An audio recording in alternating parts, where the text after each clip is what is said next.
Okay, this is 2 Kings 10, and I'm at 23. And Jehu went and Jehonadab, the son of Rechab, into the house of Baal, and said unto the worshippers of Baal, search and look that there be here with you none of the servants of Yahweh, but the worshippers of Baal only. And when they went in to offer sacrifices and burnt offerings, Jehu appointed 80 men without, and said, if any of the men whom I have brought into your hands escape, he that letteth him go, his life shall be for the life of him. Listen, man, anybody out here escape, you gonna die. Right. Okay? And it came to pass, as soon as he had made an end of the offering the burnt offering, then Jehu said to the guard and to the captains, go in and slay them, let none come forth. And they smote them with the edge of the sword, and the guard and the captains cast them out and went to the city of the house of Baal. And they, jump down if you go. Okay, and they brought forth the images out of the house of Baal and burnt them, and they break down the image of Baal and break down the house of Baal. That's what they're supposed to do. They'll burn images up. So if you go, guess what? If you came to the truth and you got an image of a Virgin Mary in your house, you want to throw that shit out. You want to burn it up. Throw it in the garbage can. Man. It says it made it a drought house. And I don't mean you go to your own house. Oh hey, Sammy, been a long time. You're going in and just start roundhouse kicking all of the shit. You're gonna call the cops for you. Right. Man. It says, and break down the house of You Baal. just don't bow down to it. Right. They fall on the floor, act like you don't see it. You know what I'm saying? Don't can you pick that up for me? I mean, I ain't doing that shit. I'll keep it real with you. Let me go to a Kingdom house and they got a fucking Caesar Borgia picture on the wall and fall on the floor. Keep picking up. I ain't picking that shit up. I'm acting like I don't see that shit. I'm not picking that shit up. I ain't doing that. Fuck out of here. It says, I feel guilty, man. That's serious. I feel guilty, man. It says, and break down the house of Baal and made it a drought house unto this day. This Jehu destroyed Baal out of Israel. There you go. That's like it. That's Jehu. Made it a drought. Made it a drought house. Look up drought, brother. D-R-A-U-G-H-T. But you know what that means? Drought. They made it a drought house. Let's see what a drought house is. Look what it turned it into. D-R-A-U-G-H-T. Right. Drought is an English word with several different meanings, all of which generally stem from the root action of pulling, rolling, growing. That means drought house. Drought house. Okay.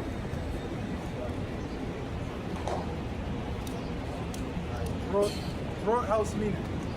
Drought is saying rat house. D-R-A-U-G-H-T. Yeah, I got it. Alright. Okay. Drug house, noun, a house for the reception of filth or waste matter. That's what it was. I mean, outside said that was going to the mouth coming up short. So basically, it was like a shit house. A house for garbage, for filth. That's what it turned into.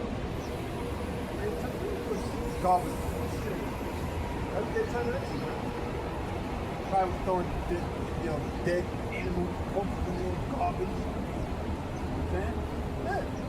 Animal feces. Yeah. AMP, it says a mansion. Drop on the machine. Toilet. An outhouse. Toilet, an outhouse. That's what it turned into. Most I don't honor God and Mother Nature. Most I don't give a damn about that. The Jordan house, the Jordan is a shit. So the biblical term for it is an outhouse. Okay?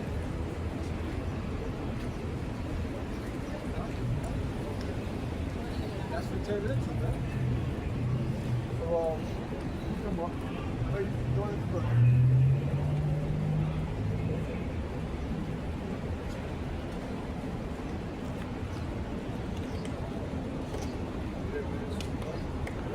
God swear, saying prophecy is speaking, not lying. Everything that we say, the Spirit of the Lord is on point, man. And you know, there's nothing that you people can say. You can't gainsay, but you can't resist. Right? The prophecy. All right. It's Amos chapter 3, verse 6. Shall a trumpet be blown in the city, and the people not be afraid? Right, the trumpet. Who's blowing the trumpet? The men of the Lord. All right, warning you of Yahweh's return. Okay, due to the prophecies that we see. Okay, all right. You got violence increasing, which is basically the word, the love of many wax and cold. Sin running rampant in the earth, man. Adultery at an all-time high. Earthquakes in various places. Pestilences. A major famine is getting ready to come. All right? The famine of hearing the words of the Lord. No, is about to come to my pass. dollar. You can't forget about the RFID chip, which is the MOTV. This is mine, we can stay here. And plenty of other prophecies that we're warning the people of, especially the people on the side, the so-called Negroes, Latinos, and Native Americans beginning to be elect. Okay? We're the ones that's truly blowing the trumpet in Zion, sounding the alarm on the Lord's holy mountain to what? Repent, all right, or you're going to get destroyed. You know?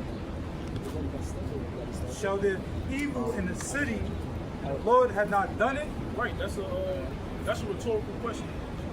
The answer is yes, the Lord is behind everything. Isaiah 45:7 tells you that. Okay?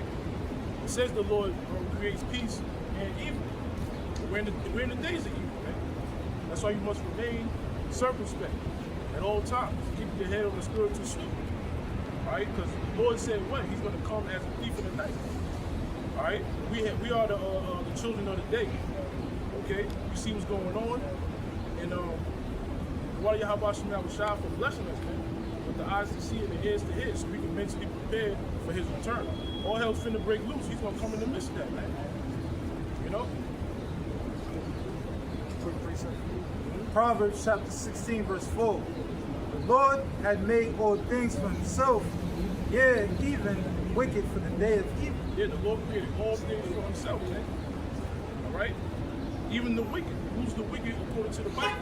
The Edomites, man. All right, Esau, Edom. You know, Esau, the progenitor of the Edomites, the so-called white race. All right?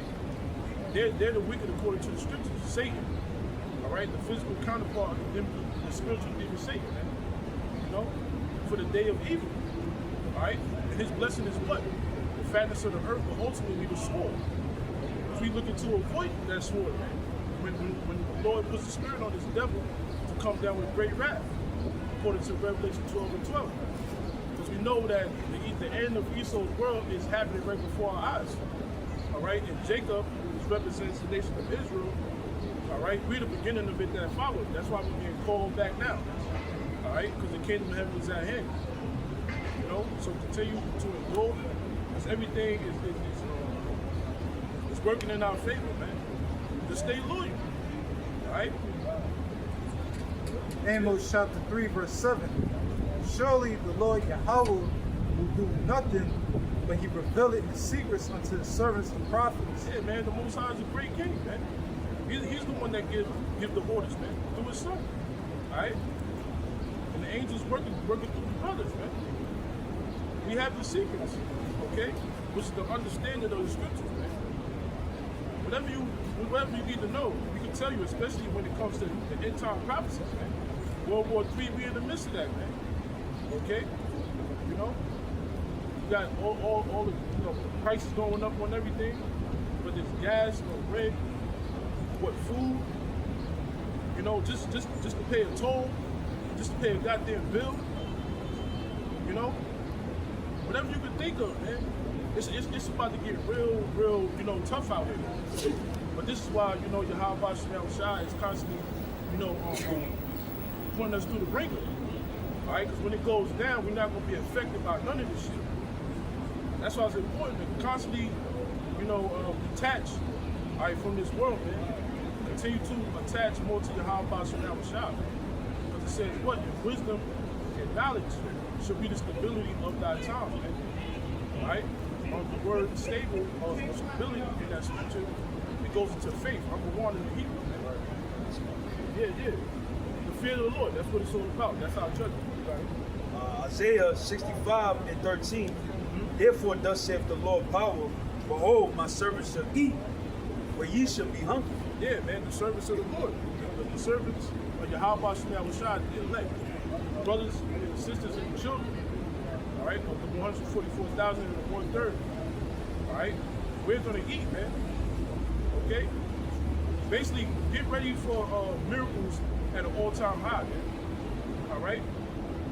And everybody else outside of this, that includes 2/3 of our own people, they're going to die the death of famine, man.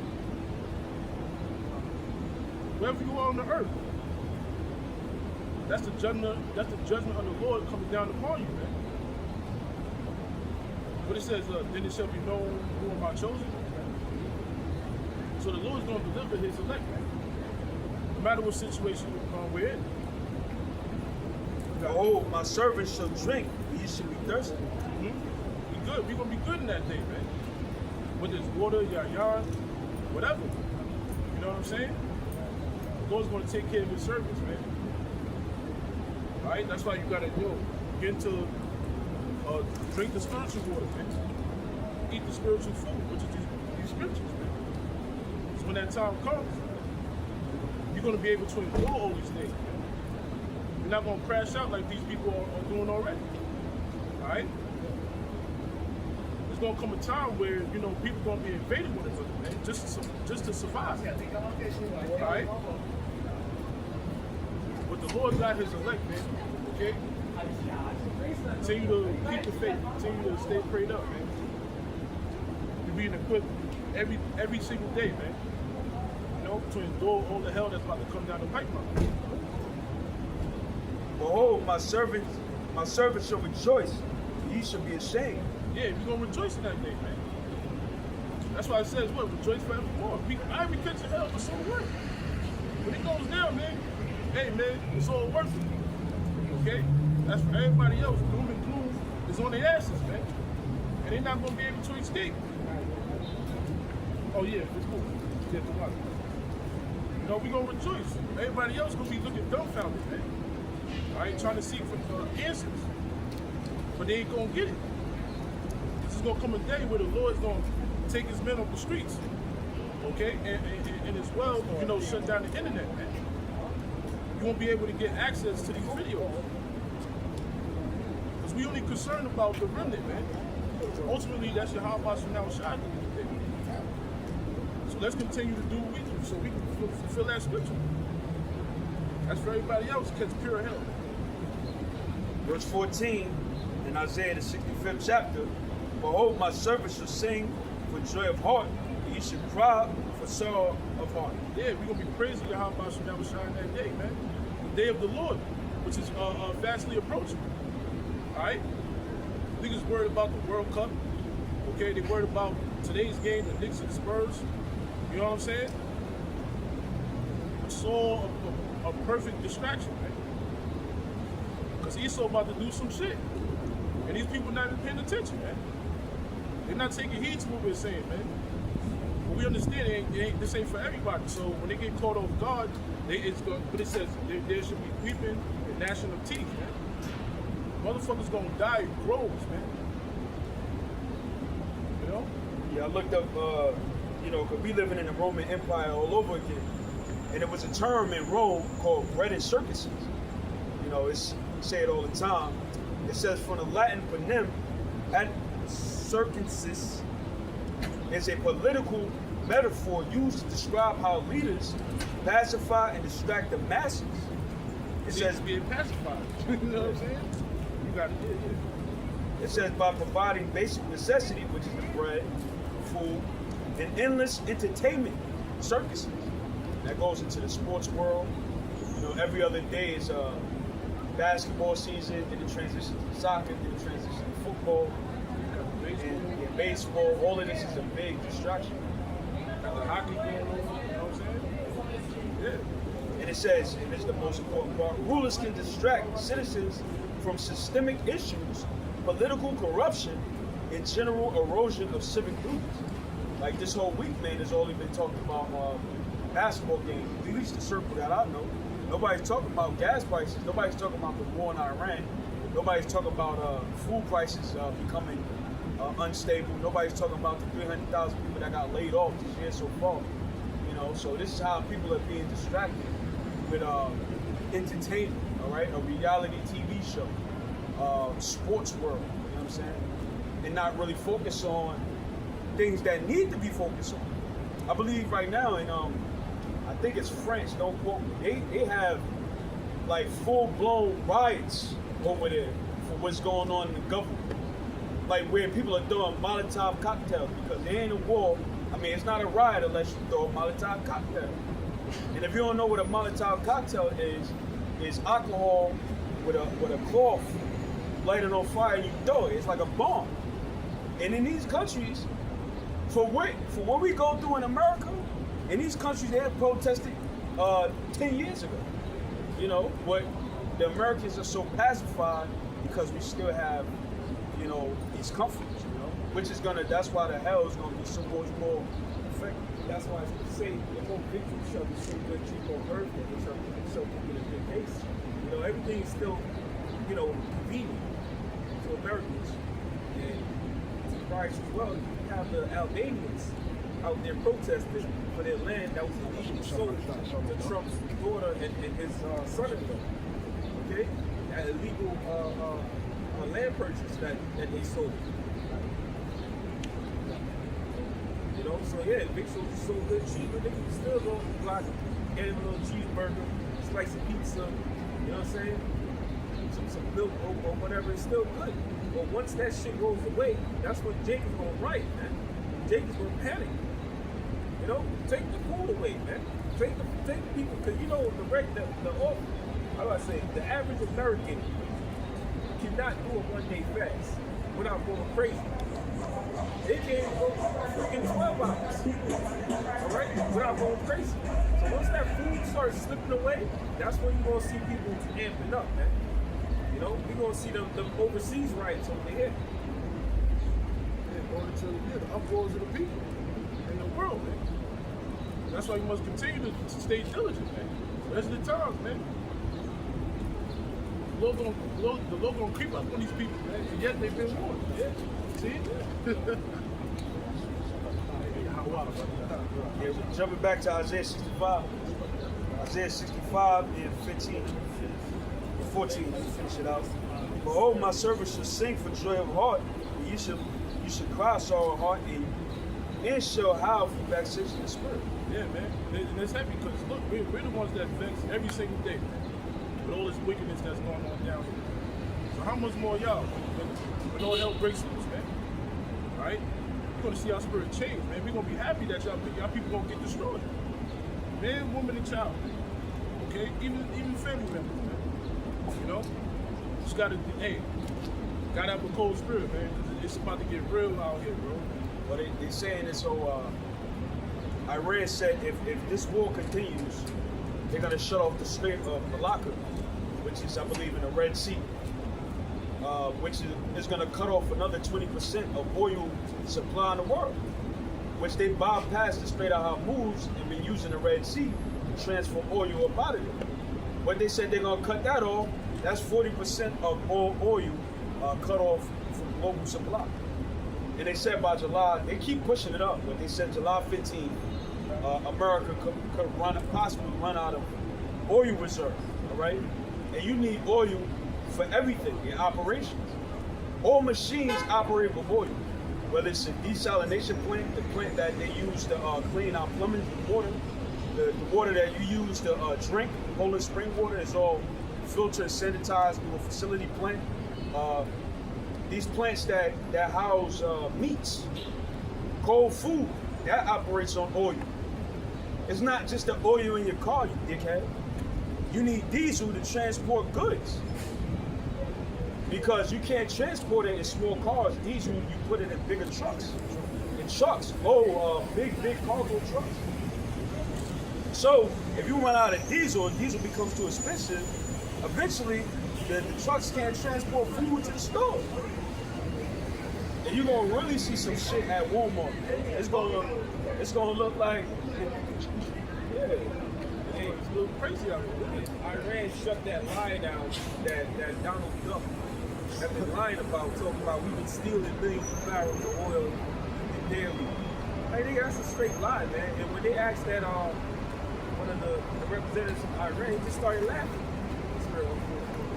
He just started laughing, man. And he said, you know, the president, he's a pathological liar, man. That's all this guy's doing. You know, so even if it was true, so basically you're caught red-handed.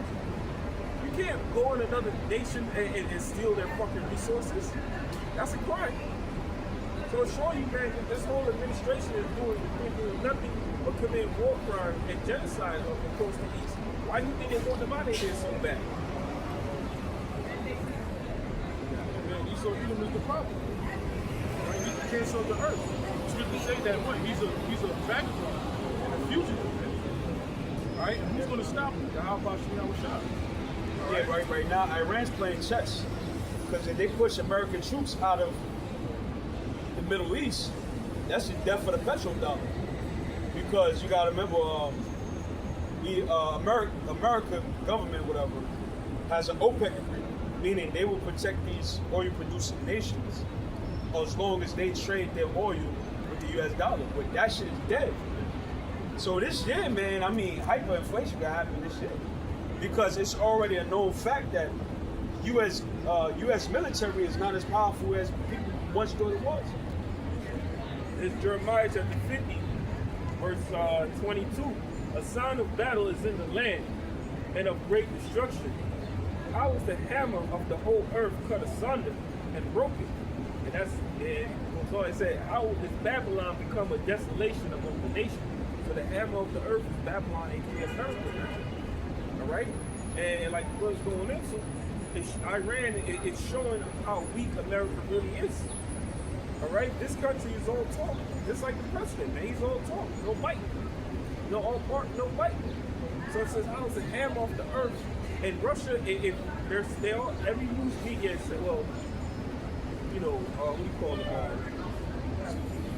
Real news media, not like Fox and everything, but they're saying if America is having such a difficult issue with Iran, how are they going to fare with a superpower like North Korea, a superpower like China, a superpower like Russia, right? Who's all in conglomerate together under the BRICS contract?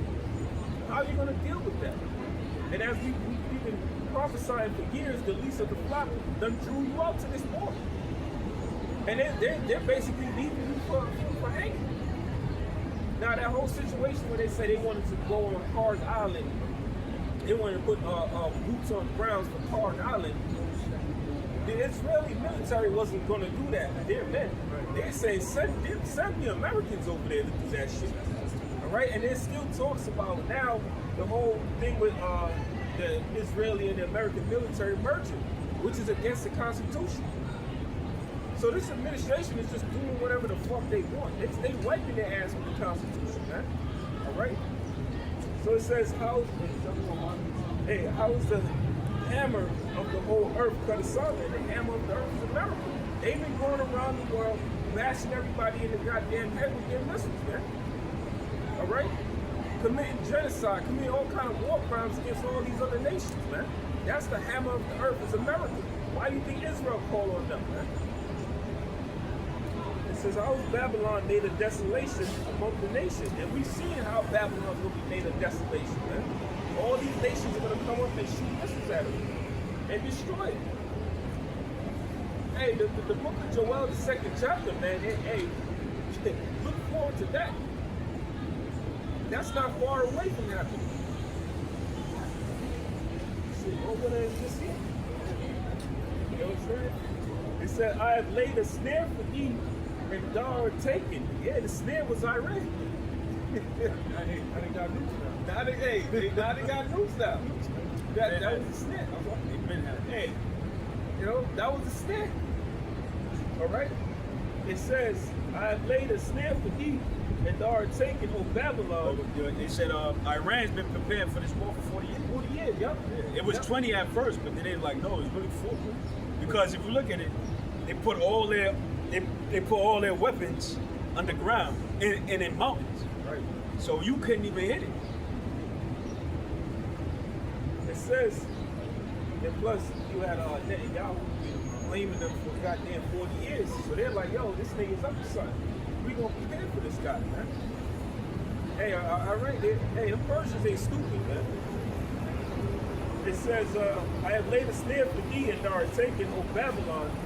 It says, and thou was not aware, thou art found, and also caught, because thou hast striven against the Lord. Yeah, you striven against Yahweh Shem outside, man. You know, that pride got a hold of you, man. That's why the scriptures say pride is hateful before the Most High and men. And who's more prideful than the so-called white man? That's why his symbol is the eagle. That soars higher than every other bird, man. So his pride is higher than every other bird. Got it. As it says, pride goes before destruction. The Holy Spirit before a fall, man. This is gonna be the greatest fall in history. All right, concerning the heathen, man, the Edomites, man. This is the time when you go down, man. All right, and Israel, being uplifted, man, and ruling for eternity. Okay. Got Proverbs chapter 1, start verse 20. Wisdom cried without, she uttered her voice in the streets. Right, the wisdom, knowledge, and understanding that we're speaking. The spirit of poverty, how about you now shop, breaking down these scriptures, man. Out here on the highways and byways and pushing out these lessons. All right? Got it. She cried in the chief place of concourse, in the openings of the gates. Yeah, when you see people, walking past, all right, through the traffic, this is what you're ordered to do through the Spirit of the Lord, man. Not taking breaks, all right, not telling your men to go out while you somewhere else, okay? Boots on the ground, man. From the leaders on down. Prophesying the names of Yahweh Shem Shah and chanting down these goddamn things. And waking up our people, man. Beginning with the elect. And them other guys are seasonal Israelites. We about to see a whole bunch of different colored cans pop up. Only when the weather like this. Anything above 90, they're not outside. Anything below 50, they in a house. Talk about how to make your marriage better. They go lessons on that shit. It's crazy, man. Nah, man. In season, out of season. Got it. The openings of the gates in the city, she uttered her words, saying, how long, ye simple ones, will ye love simplicity? Yeah, 2/3 of our people are straight up, they simple as hell, man. All right? Like with elder bitch, bread and servants, man. That got niggas, pacified as hell, man.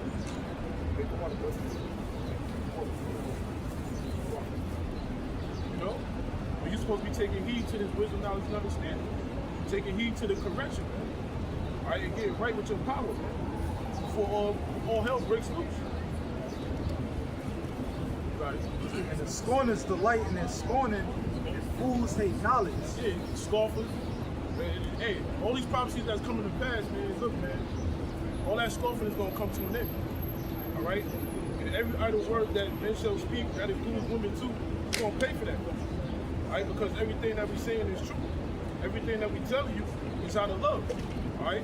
Due to our people, man. Because where your Yahweh Shem Shah's arm being stretched out up to you. What niggas do? Constantly smacking the leg. The scripture say you put the hair on their shoulder and they shrug. If you paraphrase it, man. Because Jake has been rejected at the end of the day. 2/3 of our people. Right? They hate the knowledge of the Lord, man. Just make sure goddamn fool. Okay? So when all hell breaks loose, you're gonna look stupid in that day. Alright? You're gonna know that the prophets were ugly. When you get judged, you're gonna know that the Most High through His Son did it to you. Real fast. Go on Google and type in all-white jury. It's like the fucking devil. We get you crackers in the kingdom, we're gonna crack your fucking head. Is it all-white jury or all-white jury? All-white jury, brother. an all-white jury. Somebody type in preemptory challenge. Preemptory challenge. Go ahead. An all-white jury is a legal trial panel composed entirely of white individuals. It does not violate the U.S. Constitution. It says the Supreme Court ruled Apodaca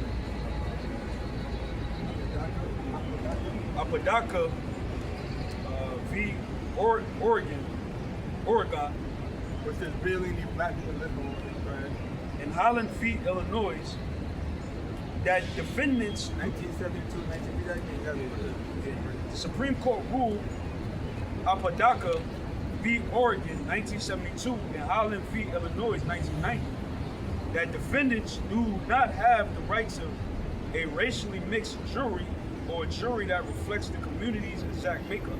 However, the Constitution does not require the initial pool of potential jurors, the veneer, to represent a fair cross-section of the community. Read on. Our all-white juries have 10 and 1. Isaiah 10 and 1. Isaiah 10 and 1 and Psalm 94 to the real. several factors lead to juries that consist of only one race. Community demographics. Counties with small minority populations naturally produce heavily white jury pools. It says voter registration. Many jurisdictions draw pools strictly for voter registration or driver's license list, which can screw demographics. Now, the way East Orange society is set up, the criminal and justice system is meant to hurt Jake. So of course you're gonna have Jake that's not allowed to vote because they got a criminal and justice system that would revoke them from having the right to vote by making them felons. So Esau, this is a system set up by these fucking crackers, these fucking white devils. It's a system that's set up by them that's meant to discriminate against Drake so that they can maintain the power. It's called hegemony. Look at the word hegemony, please.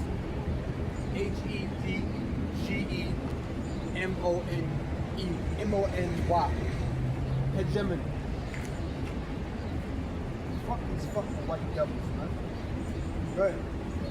Hegemony refers to the dominance or leadership of one group, country, social class, or others. That's what hegemony is. Dominance of one group, country, or social class above others. Go ahead. You can look through that. Yeah, preemptory challenges. Hold that on deck. You got that. Lawyers can dismiss a set number of potential jurors without a given reason. Type in felon discrimination. Voters right. Felon discrimination, voters right. The Batson challenges. The Supreme Court ruled in preemptory challenges. Lawyers can dismiss a set number of potential jurors without a given reason. They could restrict a number of jurors without a reason. So let's say this brother's on trial for a murder, right? Lord forbid. This brother's on trial for a murder. And they got this brother in there, he does a jury. So this brother right here, he on jury, but he got braids in his head. Braids, that look a little too urban. That look a little too black. Remove it. They can move it out. Or you could be so-called. You can have a clean record, but they might find out, oh, one of your family members got locked up for murder. Exactly. So now they're gonna you get what I'm saying? Now they're removing from the member of the jury. That's why when you do jury duty, They devils, man. before they make the selection, they start asking questions, certain questions. And certain questions, like the last time I went, it was like, how do you feel about this case? Like I want to get it over. I'm like, I don't think that I can answer these questions fairly.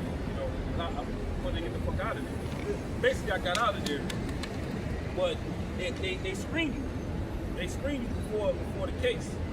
They basically pick who they like. Yeah. I got this is Psalm chapter 58, verse 1. Do ye indeed speak righteousness, O congregation? Do ye judge uprightly, O ye sons of men? No. these brothers just talking about the Kamala Anthony trial. They were saying he was getting jumped. He had some 6'5" cracker, 6 foot something, 6 foot something, 200, I think 230 or 250 pounds. 250 something pounds. But you got fucking devil. Type in somebody, hold on, everything y'all got, eyes in hold it, don't exit out. Everything you got. Type in blacks are viewed as larger. Blacks are depicted as larger. Yep. That's why we got the Lord protecting us. Because if it was me, I would have poked his ass up too. I don't go around Star Trek. I would have caught him in his main artery.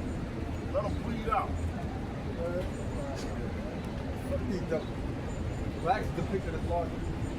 Bro's gotta be fast, man. Whoever got it. Man. It says, study shows that people routinely perceive black men as larger, taller, heavier, and more physically threatening. Oh, it's a black guy, run! That's how they do, man. That's how these fucking devils do. And they do that because why? They control the media. They control the media, man. Be depicted as larger. Go ahead, man. It says black men are larger, taller, heavier, and more physically threatened than white men of the exact same size. See? So even if white men the same size as black men, you still look at us taller, bigger, larger, and more threatening. If we have both the same height, same weight. Just because we're black men. Oh no, it's because of the genetics, it's because of the bone structure. No, it's because black men in American society since time immemorial have been depicted as being violent, bloodthirsty criminals. So it's embedded inside the minds of the American populace. That's what it is that we are. Somewhat to the point when they more minds start playing with them. Why you think that you got so many black men that got arrested right now? Because due to how the media portrays you, to see a black man driving in his car, they're gonna more likely stop you. Because you're raising that is leading to be a criminal. So more likely, of course, you're gonna find something on black men the most. That's you stopping the most because it's a big criminal. You understand what I'm saying? You get that? You understand that? Psalms 50 and 20. Thou sittest and speakest against thy brother, thou slanderest thy own mother's son. That's what these damn devils do. These fucking crackers. So-called white man Esau, that's how they look at Jacob. We his own mother's son. They slander their own mother's son. Right? Yep. These things have thou done, and I kept silent. Thou These things Esau has done and kept silent. Go ahead. Thou thoughtest that I was altogether such as one as thyself. He took the most I was on his side. Go ahead. But I will reprove thee and set them in order before thine eyes. That's happening now. So fuck these fucking devils, man. Go ahead. It says this subconscious bias distorts our visual processing and processing. Processing. Yeah. It says, it heavily influences real world outcomes. See? It heavily influences real world outcomes. See, when you really understand these type of things, you can break it down easy. It heavily influences real world outcomes. So you're black and walking in the bank. Everybody getting scared. You reach it. That's why you think Jacob more likely, huh? Yeah, I was found. Why do you think Jacob more likely to be shot while unarmed? You walking by, they start, grabbing their purse. You walking down the street. One time I'm walking down the street in my neighborhood, a black neighborhood, some fucking white bitch was walking in front of me. Bitch started walking slow. You know what I did? I started walking slow. I said, I don't want you behind me. Fuck out of here, man. I don't want you behind me. It's like over 10 years ago. I said, I don't want you behind me either. Fuck out of here, bitch.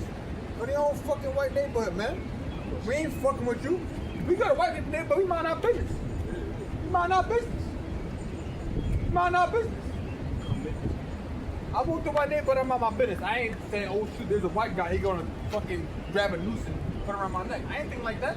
I'm just minding my business. You go to their neighborhood, oh look at this dog. Now guess what? They may not even be thinking that consciously, but because they was born in a society, that's the image in their head. Think about it. You look at I was looking at a study one time, and it was a study conducted by I believe it was the St. Louis School of Journalism. and there was a woman, I forget her name, but she did a study going into how black athletes and white athletes are portrayed, and she was going into how black athletes are more likely to be depicted in the media being guilty of a crime, going against league standards, domestic violence. Why? Because all of that fits to that black group stereotype. Right? James Harden just got cold a gun. Now that dude's just a dummy. You got $100 million contract.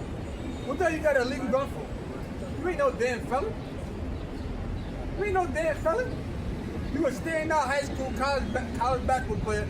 Now you one of the greatest players of all time. Your dumb ass got walking around with a illegal firearm. Like a damn imbecile, man. Ain't that stupid?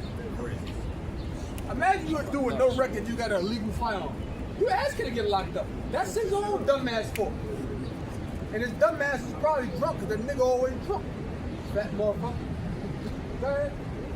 I'll read it again. It says, this subconscious bias distorts our visual processing and heavily influences real-world outcomes, such as how police use force. Read louder, brother. Read louder. It says, this subconscious bias distorts our visual processing. This subconscious bias disrupts our physical processing. Distorts. Huh? Okay. Distorts, yeah. Distorts our physical processing. Go ahead. And heavily influences real-world outcomes. And it heavily influences real-world outcomes. That's the reason why if a black man kills a white man, he's more likely to get the death penalty than if a white man kills a black man. This is a fact. These voices without the bad. It's not a lie. Go ahead. You guys said Actually, that just happened. An Edomite on a cruise ship killed his stepsister, but she ain't want to, beat him. Yeah, devil. And basically, what happened was he didn't get no jail time. He's able to stay home until they figure out what they want to do with him. But the same thing with this Carmelo Anthony situation is the reason why they took so long is because of that video. They had to find a way around that video. That's why they never played that video. Not even the defense team played that video in the trial. So that's why it took so long to convict him, because they needed something to stick. They had nothing on the guy. It was basically self-defense. And it's crazy. Like we were talking about the conflict of interest. His parents was there hanging out with the fucking judge. And the warden for the prison that he's locked up in is like the dude's first cousin or something, man. So, bro, this whole shit is fucked up, man. It show you how fucking wicked Esau is, man. That should piss me off reading about it this morning, man. That should piss me the fuck off, man. And fuck these devils, man. And all you niggas that's with them, fuck you too, man. Fuck all you weak ass niggas, man. Following after these so-called white people. After all the wickedness that they still doing it to your ass, man. And the cool ass nigga that's taking up for the white people. Yeah, that man. when I, come out with it. Yeah, the law gonna deal with you niggas, man. Somebody got Isaiah 10 and 1, please? Isaiah chapter 10, verse 1. Woe unto them that decree unrighteous decrees, and that great grievousness which they have prescribed. That's the Nah, that's the first verse. That's the unrighteous decree. And that's grievousness that's prescribed. Because you understand, this is the white man's society. I don't give a damn if they had a brown-skinned guy as president. I don't give a damn how many black people are in office. That's a politician. I don't care how much he came up in society. I don't care how much different now from it was back in the 50s. This America was built up to be a white man's society, and it's still a white man's society to this day, whether you like it or not. It's just the truth. Type in what percentage of prosecutors are white. Over 90% of prosecutors are white.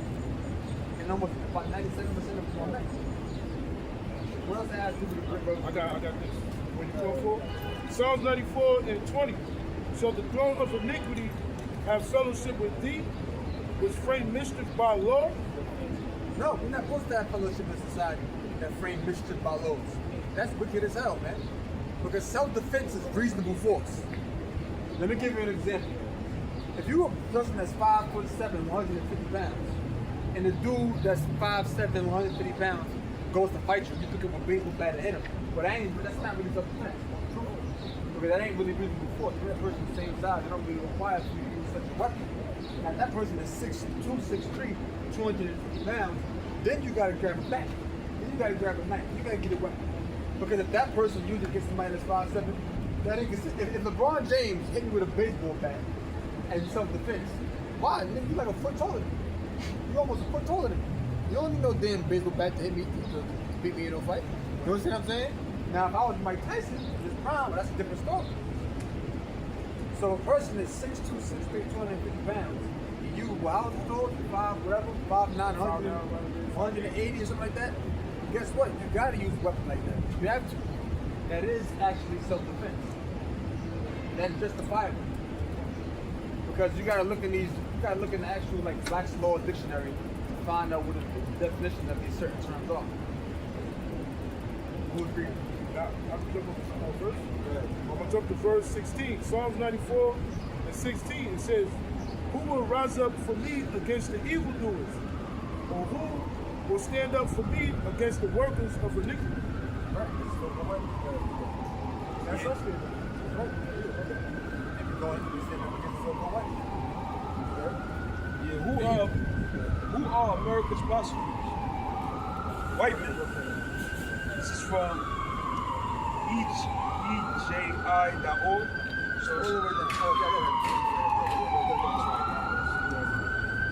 It says a new study has found that about 95% of the 2,437 elected state and local prosecutors in the United States in 2014 Always have to pull on me, trade on your body. Always have to trade on. in the United States in 2014 were white. Even though white men make You up, had to grab that. Other than that, even though white men make up don't take up prosecution.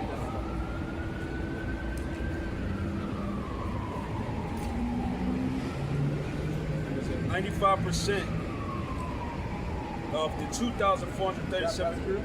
Got it? This is a prosecutor is a government employed lawyer who initiates and leads the legal case against an individual or entity accused of committing a crime. You want to go to that? They act on behalf of the public with the primary goal of proving the defendant's guilt beyond a reasonable doubt. So their goal is to prove the defendant's guilt beyond a reasonable doubt. So you know what the prosecutor is. Can you just read about this? It says, I'll read it again. A new study has found that about 95% of the 2,437 elected state and local prosecutors in the United States in 2014 were white. Out of 2,047? 2,437. 95%. 95%. Let's do the math here. 10% of 2,437 is 240. So 5% would be about 120. Ain't that something? That means 120 out of 2,437 prosecutors are not white. I said that's 120, right? See? 121.85. Ridiculous, bro. That's a mistake. But they don't even make up. That's not even a reflection of American society. Yeah. It said, even though white men make up 31% of the population nationwide, a study released Tuesday found that 79% of elected prosecutors are white men. 79% or 80% of them are white men. That's 4/5. That's 4/5. That's about 480 something, almost 500. That's ridiculous, man. And you gotta understand, in American society, people have an implicit racial bias, a subconscious racial bias. When 9/11 happened, everybody knows the Arab thing, right? Remember that? Back in 9/11, when that went down? You start looking at the Arab porn story you always looked to your whole life. You thought they was all terrorists. Just like that. Just like that. They made everybody think they was terrorists. Which we ain't Arabs, by the way. We ain't Muslims either. For the record. So controls the narrative. Exactly. So for white man Esau, he controls the narrative. So in American society, there's an implicit racial bias. And this ain't nothing new. This is going back hundreds of years. When you go back to the 1800s, Americans didn't even want the Chinese coming over here. They didn't want Italians coming over here. They didn't want Irish coming over here. And what do? In their political cartoons, they depicted them as being lustful, being rapists, being thieves. being gamblers. And this is going back to the 1800s. So it really ain't nothing new. Yeah. There's an article. It says Supreme Court paved the way for largest ever drop in black representation in Congress. So it says a historic drop in representation by black members of Congress may be on the way, and this is a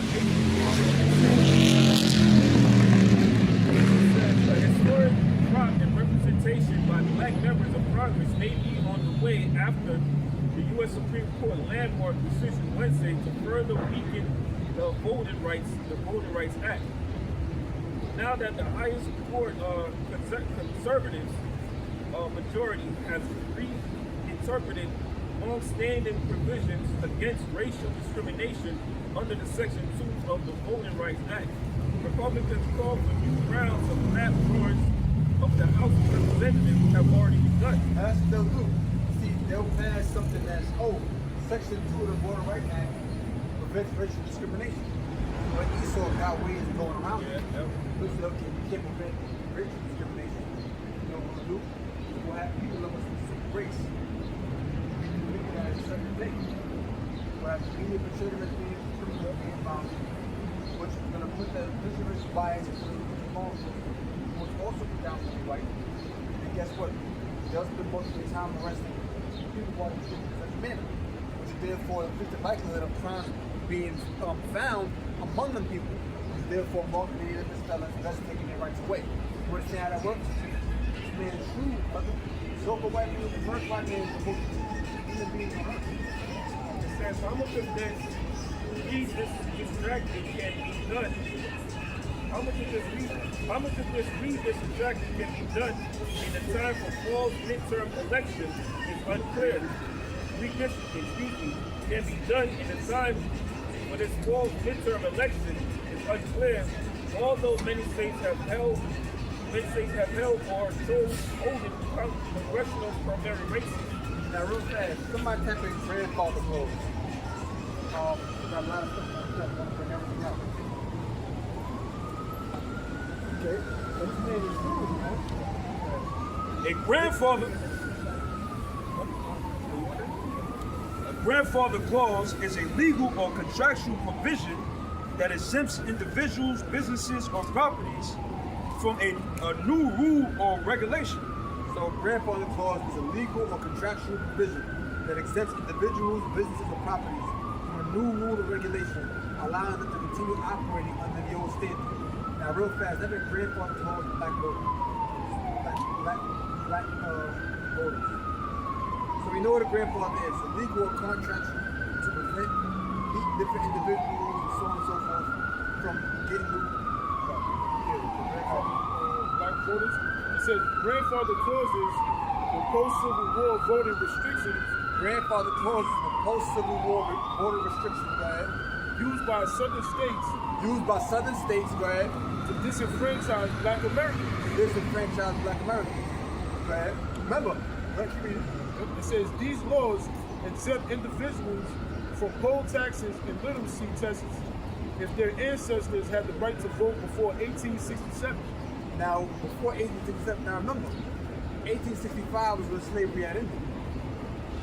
So with the grandfather clause, remember, grandfather clause, you just read it. What about the grandfather clause again? It said a grandfather clause is a legal or contractual provision that exempts individuals, businesses, or properties from a new rule or regulation. It exempts individuals, businesses or properties from a new rule or regulation, allowing them to continue operating under the old standards. So if you had Jake that was allowed to vote after 1865, a grandfather clause would prevent individuals, properties, and businesses from adhering to the new regulations, allowing them to continue functioning under the old rules. So now they're saying that if your ancestors couldn't vote prior to 1867, now you couldn't vote. Guess what? The majority of black people prior to 1867 was all slaves.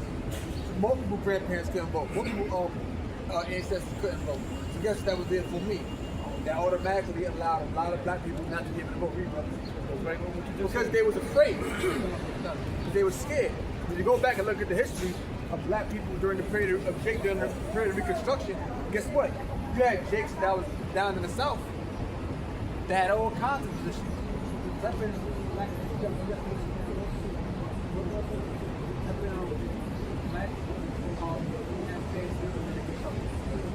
It says because enslaved black people. It says because enslaved black people were barred from voting at the time, these clauses intentionally suppressed the black vote while allowing illiterate, impoverished white citizens to cast ballots. See? It eliminated our vote, but allowed them to be. This says we gotta find a way to eliminate voting rights, man. That's something you go back and you look at political cartoons from 1910, I believe 1900, called Negro Rule, our 40 time to pass. It was a so-called black man with spades, curly hair, wings, and sharp claws. And on his wings it said Negro Rule. And he was hovering, flying over a ballot box with a white woman running. Implying that if we had the ability to vote, we would take over white society. Yeah, it says black advancement after civil reconstruction. Black advancement following the Civil War and Reconstruction era saw formerly enslaved individuals transition from skilled laborers building American cities into pioneers of architecture and engineering.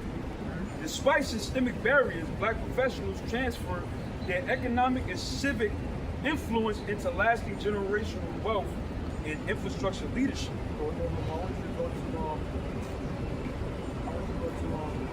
type in politics.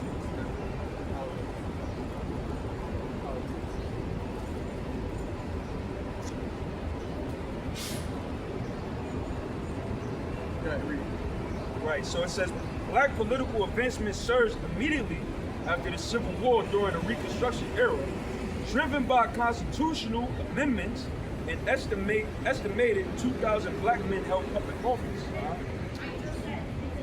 Reforming tax codes, establishing public schools, and boosting literacy rates.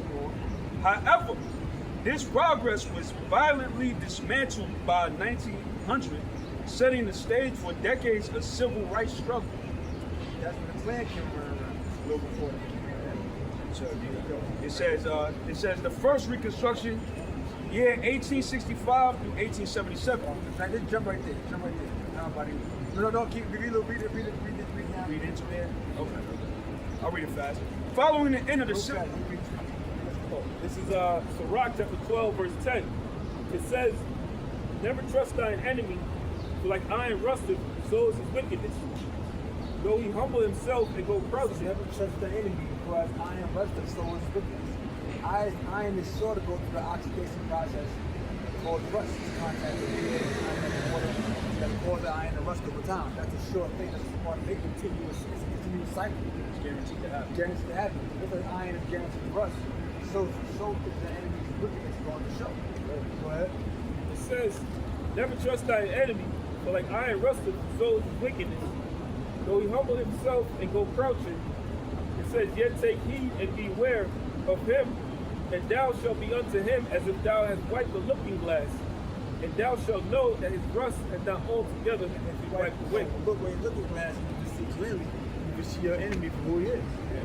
So no matter what Esau does, you always know that there's something behind it. Something sinister behind it. Yep, it says, following the end of the Civil War and the abolition of slavery, Congress passed civil rights legislation and 3 constitutional amendments that granted citizenship and voting rights to formerly enslaved people. It said the 13th Amendment, which is 1865, banned slavery. Well, it doesn't go into it, but except for punishment of a crime, that's the 13th Amendment. It says the 14th Amendment, 1868. After that, they brought in the convolution system. They put it there. Yeah. That means lying or withholding information. It says the 14th Amendment, 1868, granted citizenship and equal protection under the law. The 15th Amendment, 1870, prohibited the denial of voting rights based on race. Empowered by these laws, Black Americans actively organized politically, and hundreds of thousands of newly registered voters helped elect Black representatives to state legislatures as well as the U.S. House Senate. So you have black people that was voting for other black people. And they would become a state legislature. Mark, if I can say something. If I can say something real quick about this, bro. You see, if Esau Edom, would just be himself, we wouldn't have none of these talking points. And what I meant was he paved himself to be this God-fearing, this free, this gentle, this fair and loving kind person. But really, he's a sleek, fucking sliding, conniving devil. Now, if you would have been that sliding, conniving devil from day one, we couldn't be talking about all this. We wouldn't be calling you a fucking hypocrite. All right? If you would just been yourself, but you want to paint yourself as an image that you're not. All right? And even the Iranians, the whole Iranian situation is showing that Esau is a fucking goddamn devil. While they're having peace talks, this man's fucking attacking them. That's what he did to Gad. He came over here, he signed all these treaties with Gad, and he broke each and every one of them. That's why Gad called it what? Forked tongue, right? Forked tongue. What animal has a forked tongue? A dragon or a serpent. They're the only ones with forked tongues, man. So if you can't wake up to the reality of who this man is, then you're fucking gone, bro. Get out that Christian dogma like God loves everybody bullshit, man. Sure you don't like him? The violent backlash. So it says, the violent backlash, late 1800s. The rapid advancement of Black political power triggered an aggressive and often deadly response from white supremacist organizations like. So black political power. Yep. It triggered an aggressive and often deadly response from white supremacist organizations like the Ku Klux Klan. Through intimidation, violence, and murder, these groups disrupted elections and suppressed the black vote. By the Guess what? You better believe them white people that was part of that was in the politics back then, political office back then, they was claiming them. They were supporting. You got to remember, this is the 1860s, 70s, 1880s. So some of them was 40 years old in 1880. Slavery ended in 1865, 15 years prior when they was 25. So guess what? They organized. They know niggas being enslaved. You think that they just woke up and said, no? You think that once slavery was over, they said, you know what? They never changed. Never changed, guys. No, it didn't happen like that. It says, by the late 1870s, federal troops were withdrawn from the South. Conservative Southern politicians quickly regained power and implemented state-level measures such as poll taxes and literacy tests, effectively disenfranchising Black Americans and establishing an oppressive Jim Crow law. They had no money to pay poll taxes. You know, a lot of them wasn't literate. What was the tax again? Black advancement after civil construction, reconstruction, political politics. So you gotta watch this tax. Yeah, bro. Psalm 55 and 20, so verse 21. It says, he hath put forth his hand against such as be at peace with him. Who's that peace with each other? Wasn't that how people were enslaved for 100 years? He hath broken his covenant. The words of his mouth were smoother than butter, but war was in his heart. His words were softer than oil, yet were they drawn swords. The words of his mouth were smooth than butter, and war was in his heart. So guess what? We're gonna give you the 13th commandment. He'll give you the 15th commandment. He'll give you the betterment. He's gonna be nice to you. See how it adds more inside of that scripture? But war is in his heart. Niggas just come up with the grandfather talks. Them clamming around and kill these damn Negroes. See that? See what I mean? I got some. This is Sirach 14, and I'll start at 6. There is none worse than he that envieth himself, and this is recompense of his wickedness. And if he doeth good, he doeth it unwillingly. So the white man do good, he do unwillingly. He ain't learning on brother. And at the last, he will declare his wicked. This damn sure take credit though. Exactly. In the end, he'll claim it and show us wickedness. You think that, oh, feed the children, you them show the infomercials that go on at 5 in the morning, feed the children and all of that. Why the hell do the children need to be fed? Isn't Africa a continent of richer resources, natural resources? Yet they so damn poor. But that's still not every goddamn thing. They were saying just recently with this whole Iran war going on, I looked it up. You know, they said it was a conspiracy theory. But 25 years ago, I think it was a dude, an Iranian dude, did an article of how the U.S. bases is controlling the weather, therefore causing droughts in that area. 25 years ago. Yeah. And then they said as soon as they start bombing U.S. bases and destroying this equipment, it didn't stop raining. It didn't stop raining. Yeah. Hey, they showed you that. I don't know if brothers watch One Piece. They showed you that. If you watch the Alabasta arc, they showed you that same thing. It was a drought over there. It was being caused by crocodiles. You know, this saw Edom, man. I saw that, man. It just started pouring rain out there, man. Showing you they use their weather machines to manipulate the weather. This man's a fucking devil, man. Yeah, but the world is finding out, though. You realize that this whole conflict, you didn't hear one mention of the Holocaust? Because they know they can't use that shit no more. People are exposing them, man. Because mainly them so-called Jews. Them fucking rats. About 70% of all slave owners in the South are so-called Jews. Right. People don't even know that. Most of them are so-called Jews. Them fucking rats. Right? It says, Job 9:24. The earth is given into the hand of the wicked. He covereth the faces of the judges thereof. yeah, he lies about every fucking thing. You know? Oh, the Apostle Peter was white. The Apostle Paul was white. The Egyptians was white. The Israelites were white. You know? Covering the face of the two judges, which are the Israelites, man. Paying himself to be the Heavenly Father and his only guy's son. Look up Michael. Google a picture of Michael the Archangel. I bet you he ain't gonna come out looking like a Jake.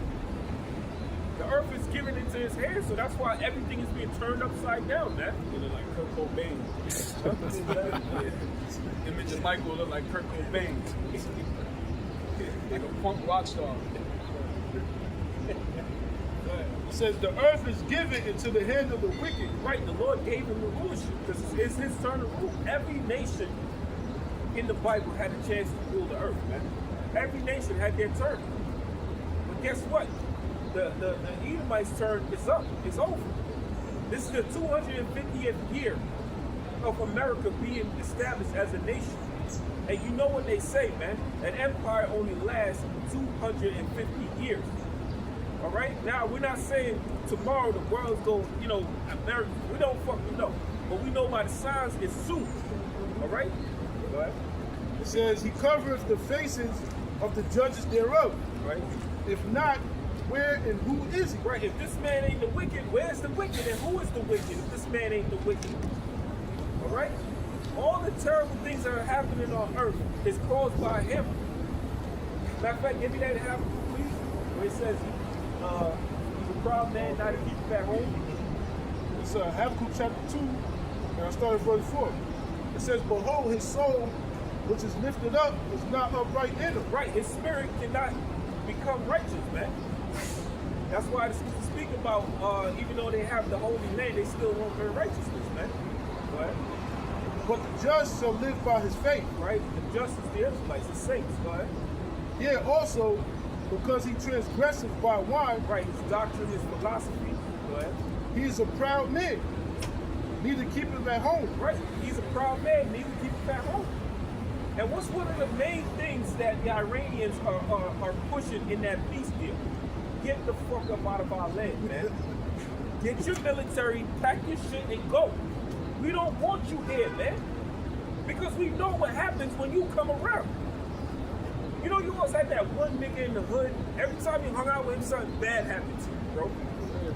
Son, this nigga's a jinx or something, but I gotta stay away from this nigga. That's Esau, man. Get the fuck out of our lands. That's what made one of the first things they put on that peace deal. Pack your shit and go. We don't want you here, man. And take your fucking small act dumbasses with you too. That they don't belong here. Imagine them building the pyramids, bro. Them motherfuckers, they'll be fried, bro. In that hot sun. And I'm gonna say it again. Over there in Israel, the main thing that's killing these motherfuckers off is skin cancer. That they don't belong there. Go ahead, bro. It says, who enlargeth his desire as hell and is as death. Right, because of the laws that he set up. All right? The puppets that he put in. Nothing is right with this man. All right? He caused nothing but fucking chaos and destruction. Right? He left, and this asshole, Michael Rappaport, I've hated that nigga since I learned about him, man. You know, he went to Israel and he was boasting like, you know, you can come here and you can live free. You can live what the hell you want. I think he was in front of like a Bronco Harlot house and say, see, we can do this, man. We can do whatever. That's not a fucking brag, nigga, and that's in the Holy Land that you doing that shit, man. Showing you, man, these are not the people, bro. They gotta go. They are the cancer of the earth. If you get rid of them right now, that so-called Middle East will be at peace. The so-called Middle East will be quiet and at peace if you get rid of them. Huh? Word. Go ahead, bro. All right, hey, so I mean, when we get that power, we're gonna enslave them niggas, man. When they start their sins, they gotta be eradicated. That's for all. I'm gonna literally take fucking Hazard up as high as that plane is and just drop it. We gonna play games with him, man. I don't know why I bet you my slaves will fall faster. You know what I'm saying? We gonna play games with your life, man. Just like you out there playing games with everybody's life. Right. It says, and cannot be satisfied. Right, this man got everything, bro. This man got old money. This man got money from the 1800s. This man got everything his heart could fucking imagine, but he still wants more. It says, but gathereth unto him all nations, and heapeth unto him all people. Right, this is the great melting pot, man. That's one thing they call America, Babylon, the great melting pot. You got everybody here. Shit, I go back, I always say this. I know, I used to work with a motherfucker, you know, one of the pygmy tribes in Brazil. The loincloth, I used to work for one of them niggas, man. Shit, my man Dennis. Yo, bro, everybody's here. I'm telling you, everybody's here except for the motherfucker, man. Yeah, it was like one of the piggy told me, one of the piggy dudes, the fucking revolutionary came and so-called cleaned him up and took like 5'1" or something. Nah. He was average height. No, I mean like the actual pygmy people. I don't know what the fuck they call them in Brazil. Like, but he was one of those in the jungle, loincloth and all that shit. And it was a cool Jake. I think he a Jake, man. Cool Jake, man. Go ahead, right? Verse 6. What do you say, verse 6? Yeah. Go ahead. This is Luke 16, verse 19. There was a certain rich man which was clothed in purple and fine linen. Esau Edom. This guy represents Esau Edom, man. Go ahead. And fared sumptuously every day. Right, and that goes into what we just said. He has everything. He cannot be satisfied, man. Esau got everything, bro. And go downtown, man. The Diamond District, all them plush apartments. It ain't us. We ain't up in there. Shit, bro. I couldn't even afford to go inside the building, much less own an apartment there. So this man fares sumptuously every day. He's getting money, bro. He got it. What? Yep. And it says, and there was a certain beggar named Lazarus. Right, representing Israel. You know, the state that we're in, we're in that beggar state, man. What? Yep. Which was laid at his gate full of swords. And desiring the swords represented all Jake's woes, man. All Jake's pain and suffering, man. We go through all this shit, bro. Which was laid at his gate, full of swords, desiring to be fed with the crumbs that which fell from the rich man's table. Right, man. Trying to get a job. Jake just trying to get by. You know? Jake get paid for chicken scratch, bro. The millions of dollars that the companies that we work for, the millions of dollars that we've made them, billions of dollars that they made off our backs, bro. How many of y'all brothers are millionaires back there? How many of y'all brothers get bonus paid? That's how it's got to end too. I don't want to be working here today. You could fly retire at 16. What's the more time age now? I think 65. You could retire at 65 and then die like in 7 years. What at 65 exactly? You're going to do it at 65. You know, you see 65-year-olds in the fucking clinic getting their medications, man. What they call 62 early retirement. Early retirement. You, like if you collect Social Security, you won't be able to get the full extent because it's considered too early, like early retirement. Yo, but it's crazy. Look at it up. Bro, matter of fact, when I first started on the job, I think Shoppy, I think he was 65, bro. And this was back in 2014. And he was still fucking working. I don't know if he's still working today, but that man was decrepit, man. That shit ain't even right, bro. Go ahead, Sam. It says, it says, and desiring to be fed with the crumbs which fell from the rich man's table. Moreover, the dogs came and licked his sword. Right, and the dogs, man, every time, you know, it's funny, every time I used to read the scripture and it's dogs, I used to always think of Moab first. You know, and now the whole situation with that Moabite talk about, you want to boycott us? Go ahead. We don't need y'all. And there's another video that came out with another Moabite saying, that motherfucker, he's in hiding right now. He took down all the videos of him talking shit. He's in hiding right now. See?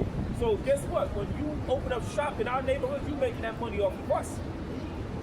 You talking about the situation where the When he shot kid, yeah. for those that don't know. Yeah. When he shot down another, which it's all being set up, man. Esau is doing this shit on purpose. They letting them get off on purpose because damn sure if it was an Edomite kid, oh man, they would have probably moved China by now. If it was an Edomite kid, but they doing this on purpose to wrestle up that little race riot, man. That tension between the races, man. See, this devil believes in order out of chaos, man.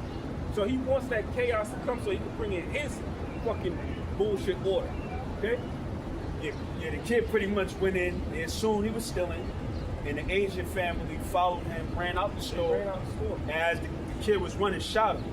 When they went to court, the store owner, which is Asian, got away. Yeah, he got off. In that state, I think that it's legal for you to actually chase somebody that stole.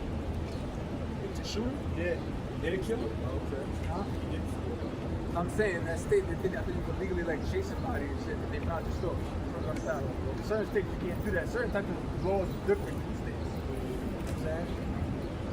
I think I remember hearing about that. It resulted in him. Yeah, you wanted to do that shit. He wanted to. Well, it's no coincidence they make movies like Don't Be a Menace to Society. They try to make light of those, terrifying situations, man, which it really happened. You go in these stores, predominantly Asian areas, man, you a so-called black and Hispanic, they're gonna follow you around. Yeah. Especially if you're a so-called black. They're gonna follow your eyes. Anywhere you go, you a so-called black man, your eyes are being followed. People just gonna look at you scared. They see that on TV. Jake always gotta portray the bad guy. They see that the more you replay that over in TV, they think that's reality. That's the thing. But another thing, you had this group lady talking mad shit about Jake. You shouldn't be raising your kids like that. You right. Jake do raise their kids to become monsters, but guess what? I can go to the massage parlor, pay an extra $20 and get some neck from one of your Chinese little girls, huh? So how do you raise your kids, man? Girls meaning women. Yeah, exactly. But how do you raise your kids? You raising your daughters to be whores. You can't be pointing no fucking finger at us. Huh? Go ahead, bro. Yeah, I got something real quick. Isaiah 47:6. I was wrong for my people. I have polluted my inheritance and given it to thy hand. Right, so this is why we in this predicament. All right? This is why Jake is so polluted. Jake don't even know who they are. All right? Because the Heavenly Father, he put us in this predicament because of our bullshit, because of what we did. Go ahead, Thou didst shew him no mercy. Upon the ancient hast thou very heavily laid thy yoke. right, on the ancient, man, on the old. So now, fast forward now in the kingdom of heaven, we gonna remember everything all you nations did to us, man. Especially Esau, Edom. You see, in the kingdom of heaven, that little boy that got murdered by that goddamn group, guess what, man? He gonna remember him. That's probably gonna be his slave. And you gonna be in torment for all of existence, man. I look at it like this, bro. I'm gonna live forever. So everybody that did me wrong, you ain't gonna have a happy life in the kingdom, man. When you die, you come back, I'm gonna know you, and I'm gonna own you still. You don't die, you gonna come back, I'm still gonna own your ass, man. You ain't gonna have a happy life, buddy. All right? And I could do that. Go ahead, bro. Yeah. Back in Luke 16th chapter. See that these simple ass niggas out here, they just believe in turn the other cheek. Turn the other cheek. Fuck that shit, man. Shit was speak about turning the other cheek to your brother, not these other nations. Let bygones, ain't no bygones gonna be bygones in the kingdom of heaven, man, because you ain't gonna be thinking like that, man. See, they said the dude Cyrus Belcher. The dude Cyrus Belcher that got killed by the group. They said he pointed a gun at them. But the only witness that said that was the father and the son. Where's the gun? And then they said that a gun was found on the path where he ran. And it had to be dropped. They planted that shit. Planted that shit. I'm saying now, they say he stole. Yeah, he stole 2 bottles of water. Now let's say he stole 2 bottles of water, right? So what? Why you chasing him with a gun? Now, Bill Cosby did have the infamous pound cake speech. You ever heard the pound cake speech? Heard about it. Basically, he was talking about how the black community used to be. And he said, oh, it was police. He said people get shot back in the head over a piece of pound cake. And people say, oh, the cops should have shot him. What the hell was he doing with the pound cake in his hand? Now, that's true. That's true. What the fuck you stealing for? That don't mean you got the right to kill somebody. But still, see, a lot of you gotta get on Jake too. Because a lot of these Jakes, they raise the kids to be monsters, man. Right? They raise the kids to be animals, man. These young fucking stupid ass, dumb ass black niggas, they got a problem calling themselves YN. Even adults going around calling them that shit. That's why these stupid ass niggas, these damn niggas, stupid as hell. You see what I'm saying? Oh, well, the father's got to be in the household, brother. It don't matter the father in the household. You know why? Because these damn black ass women, they having kids with thugs and gangsters and murderers. So what do it matter? If you're having a child by a hood nigga and you a hood bitch, do it really matter? Y'all still in that hood shit in your kid.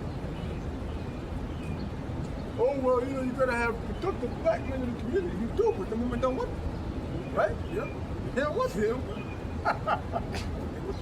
And then it don't even matter if he is a protective so-called black man. You know why? I'm gonna tell you why. Because most black men are henpecked by their black wives and girlfriends. Most black relationships only function if the woman is in charge. My point being is that if a man is in a household, it doesn't matter if manhood is not present. You're just a nigga that's living there. Right or wrong? You're just a nigga that's living there. A man in a household doesn't matter if manhood is not present. Other than that, you're just a man that lives there. That's it. Straight up and down. Just a man that lives there. You got these damn. What matters is, and guess what? You can raise your kid right, but your kids is going into a community being inundated with that madness, with that nigga shit. Their minds being flooded with that nigga shit. You can raise a kid to not be like this, not be like that. They go to school, all the fucking 5-year-olds cursing. You know what I'm saying? 5-year-old cursing, 13-year-old sticking a gun in school, throwing up gang signs, listening to Chief Keef and shit.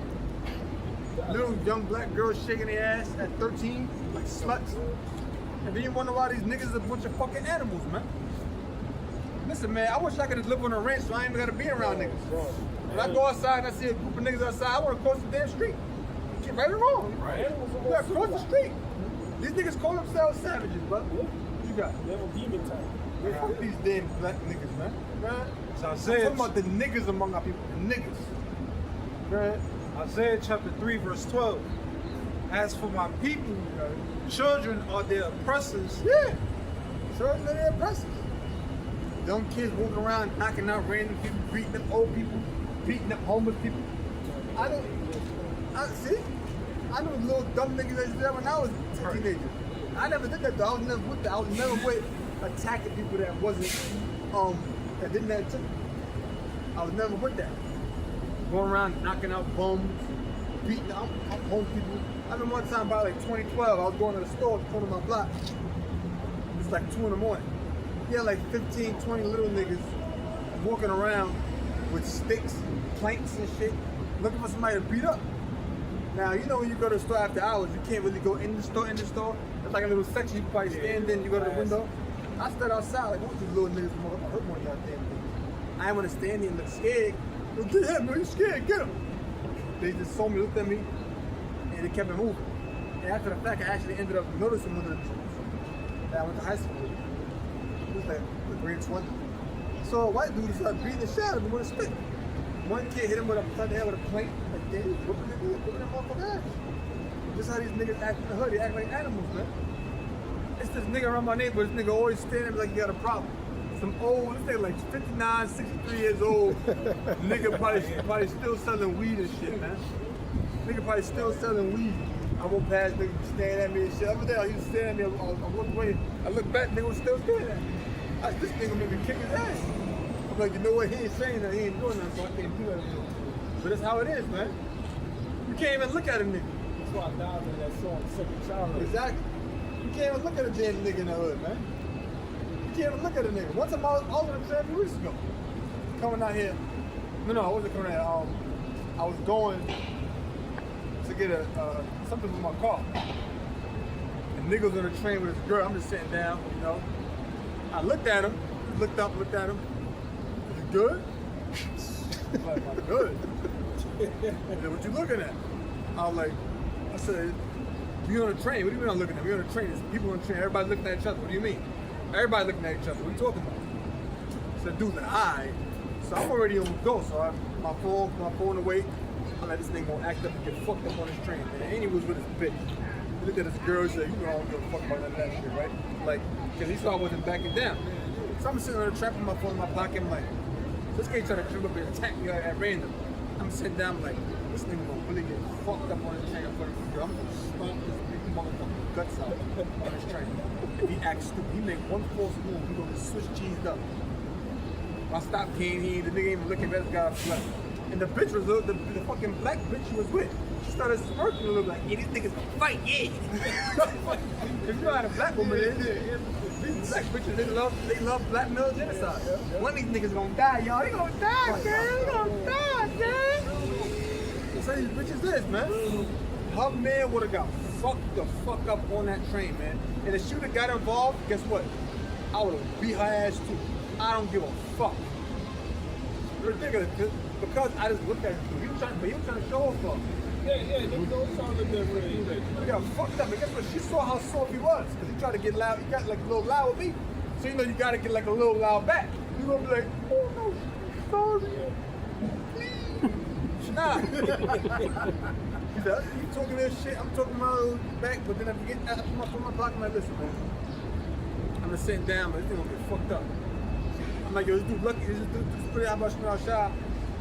I'm not in the world. If I was in the world, I would have probably just jumped him and fucked him up. Man. Isaiah chapter 3, verse 12. Children are their oppressors, man.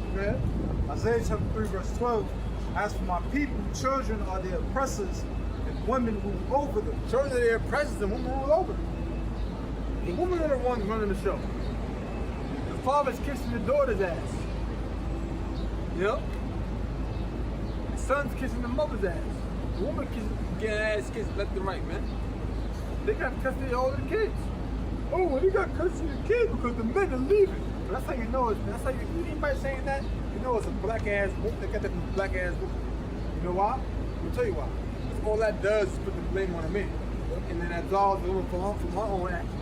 You mean to tell me all of these black men dump the child's father, but no black woman dump the child's father? So men dump women, but no woman dump men. You mean to tell me all the men dump women, but none women dumping the men? No, you bitches be having kids for child support. Damn sluts. Am I lying? Yeah, trap a man up. Trap a man up. Trap a man up. That's a lucrative fucking business Well, now, hell man. yeah. You get a stupid ass NBA player. Yep. You know, let the nigga sleep with you. Poke holes in it. And yo, bro, y'all niggas is dumb, man. Dumb. Yo, you got all that effing money in the fucking world. Fly overseas for a bitch that don't know you. Don't know who the hell you are. Exactly. Then start your family there, bro. You don't need the Israelite woman to bring your Israelite child back, bro. Yeah. Like, it irks me, bro, because when you see this shit, it's like, y'all stop letting these bitches win. And there should be a fucking law, man. A law on this, bro. But, you know, we in an unrighteous society, bro. So that will never happen. Right, bro. And what we're living in now, if you look at lions and hyenas, right? The hyena, guess what? The matriarch, the woman, she's the fucking she's the largest and she's in charge. All right? She runs the show. She says who mates with her or not. That's what Israel is now today, bro. That's what Israel is now today. Now you look at the lion.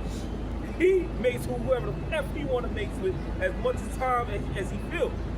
All right? That's how men are really supposed to be. You know, and then, you know, I don't want to go into too much into that. O my people, they which lead thee cause thee to err. They which lead thee cause thee to err. Captain Cesariak is causing you to err. All right? General Yohana is causing you to err. All right? Huh? Bishop Naked, oh man, you niggas are fucking tumbling with him. Genesis, where are they, bro? They go. Them niggas gone, bro. Go ahead. Destroy the way of thy paths. Destroy the way of your paths, man. The righteous path. They're not teaching you to stay on the right, like the scriptures say in the second address. You know, there's one path between fire and water, man. All right, and that path leads straight to the kingdom of heaven, man. But these guys, they're doing demo on that path, man. They're demoing that path for you, bro. See, Great Millstone, we're setting that path clear for you, man. Because we have fear of Yahweh by Shemiah Shai. We have a healthy fear of the Lord. That's why we're doing what's right. That's how. Jeremiah 6:16. Thus saith the Lord, stand ye in the ways and see, and ask for the old paths, where is the good way. Right, ask for the old path. Where is the good way? That's the path we fell off from. And that's why we're in the condition that we are today. Okay? And that path started with what? The law, statutes, and commandments that was given to Moses. All right? That's the path we should have kept on walking on, man. You know, but you know, it's all in the spirit, because the scriptures do say the creature was made subject unto vanity. There's a lifestyle that we had to learn. There's things that we had to learn first before we obtain the kingdom, man. And truly enjoy righteousness. Because we see where the fuck wickedness got us, bro. Ain't nobody want to repeat this shit again. Fuck no, bro. You crazy. Go ahead. It says, where is the good way, and walk therein. Yo, and we're showing you that good way. You know? We're showing you that good way. You know, but niggas like, nah, man, that light's too bright. That light is too bright. Can't see. I don't want it. Oh, General Yohana, that light is a little bit dim. I can see them. You know what I'm saying? Because they still teach you that you're an Israelite. You know, so they got a little speck of light there. But the light that we teach you is the full spectrum, man. It's the full light of Yahweh Bashim Yahshai. All right? Go ahead, huh? It says, and ye shall find rest for your souls. And that's the end, bro. Yeah, that's the end all be all to everything, bro. Rest. Rest, man. Everybody just want to rest, bro. We don't get enough sleep. Even if you do get enough sleep, let's say you do get enough sleep, your mind is not at rest, bro. Something is always hurting. You know? You got a good mattress, you wake up, your neck still hurts. Sun always hurt, bro. Your body is always tuned out. Go ahead, bro. That was it? It says, But they said, we will not walk therein. Right, we will not walk therein, man. That's why you got a lot of Jakes that started this thing, but where are they now? Where's Genesis at? Where them niggas at? Mister, this ain't what it be. Where y'all niggas at, man? Huh? That's a good fucking question, man. Where's Genesis? If I was following you niggas, you know, supposed to be eating that polluted food that you giving out, I would want to know where the fuck you at. What am I gonna do now? You just left the sheep stranded. That's how you play main It's Matthew chapter 15, verse 13. But he answered and said, every plant which my heavenly Father had not planted shall be rooted up. Right, man. That's why them niggas is gone. Because that plant wasn't planted in the name of Yahweh Bashim Yahushua. It was planted in the name of Jesus, according to them. All right? Hey, them two jackasses from Mississippi, they wasn't planted in the name of Yahweh Bashim Yahushua, man. I always say them guys that fell off, they always had that doubt in the back of their minds, man. They always had that doubt, bro. Until one day they couldn't hold it in no more. You know? Stop making excuses why they can't make it out. Right. Stop coming answers late. Yep. And even if they didn't always have that doubt, the most I could just make it happen one day. Okay. They can wake up one day and just not want to do it no more. The spirit just wasn't right before. You could see it before it happened. You know? Let them alone. Some guys struggle for years.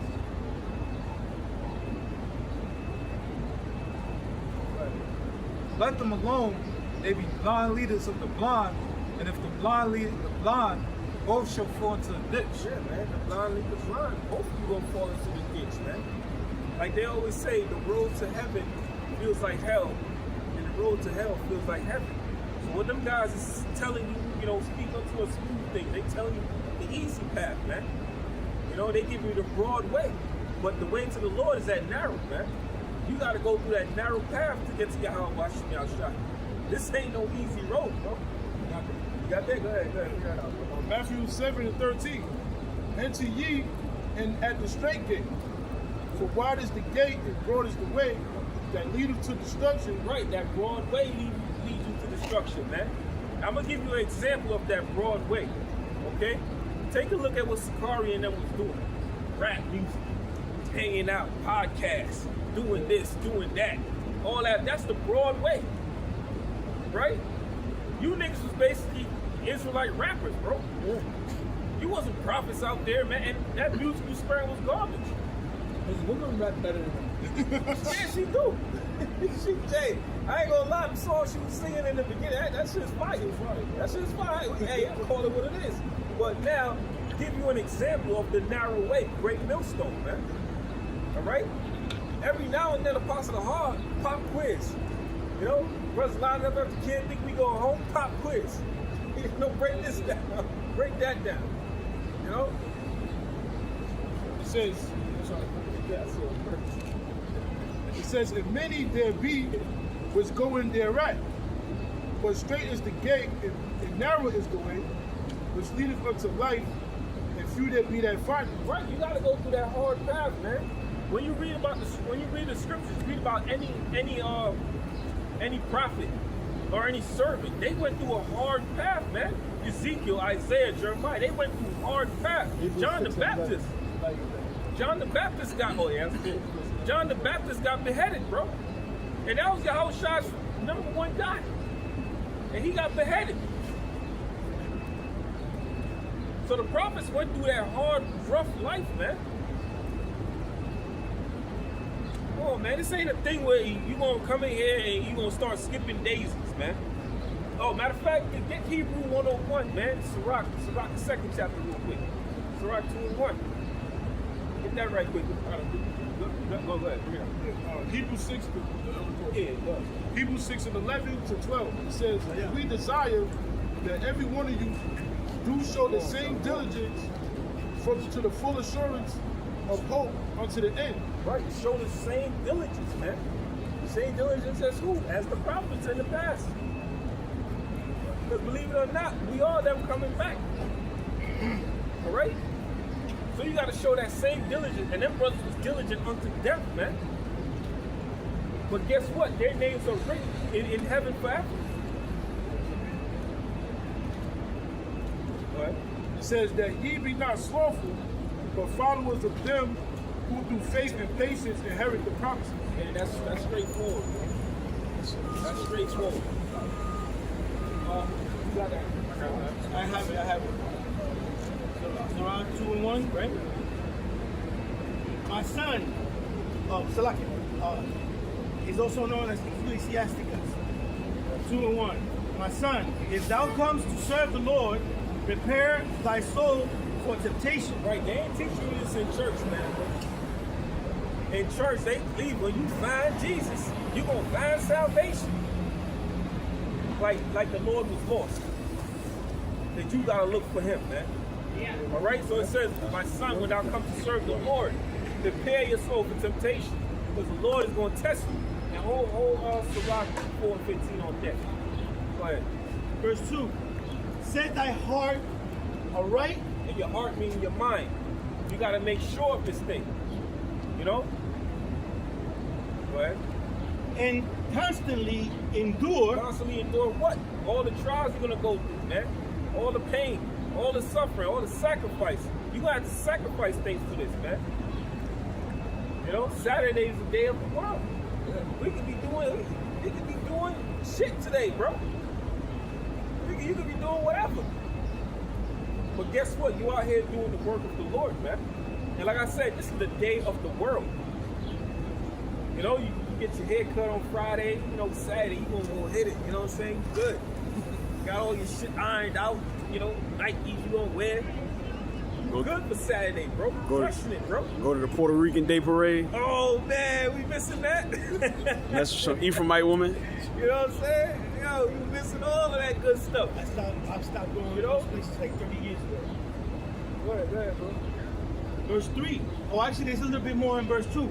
And make not haste in time of trouble. Right, make not haste in your time of trouble. So when that hell come on you, don't bug out, bro. Don't flip out, freak out, lose patience, lose faith. Nah, man, stay calm, bro, and revert back to the scriptures. One thing I've been telling myself, you know, this week, you know, is, hey, man, all the answers are here. All the answers are here.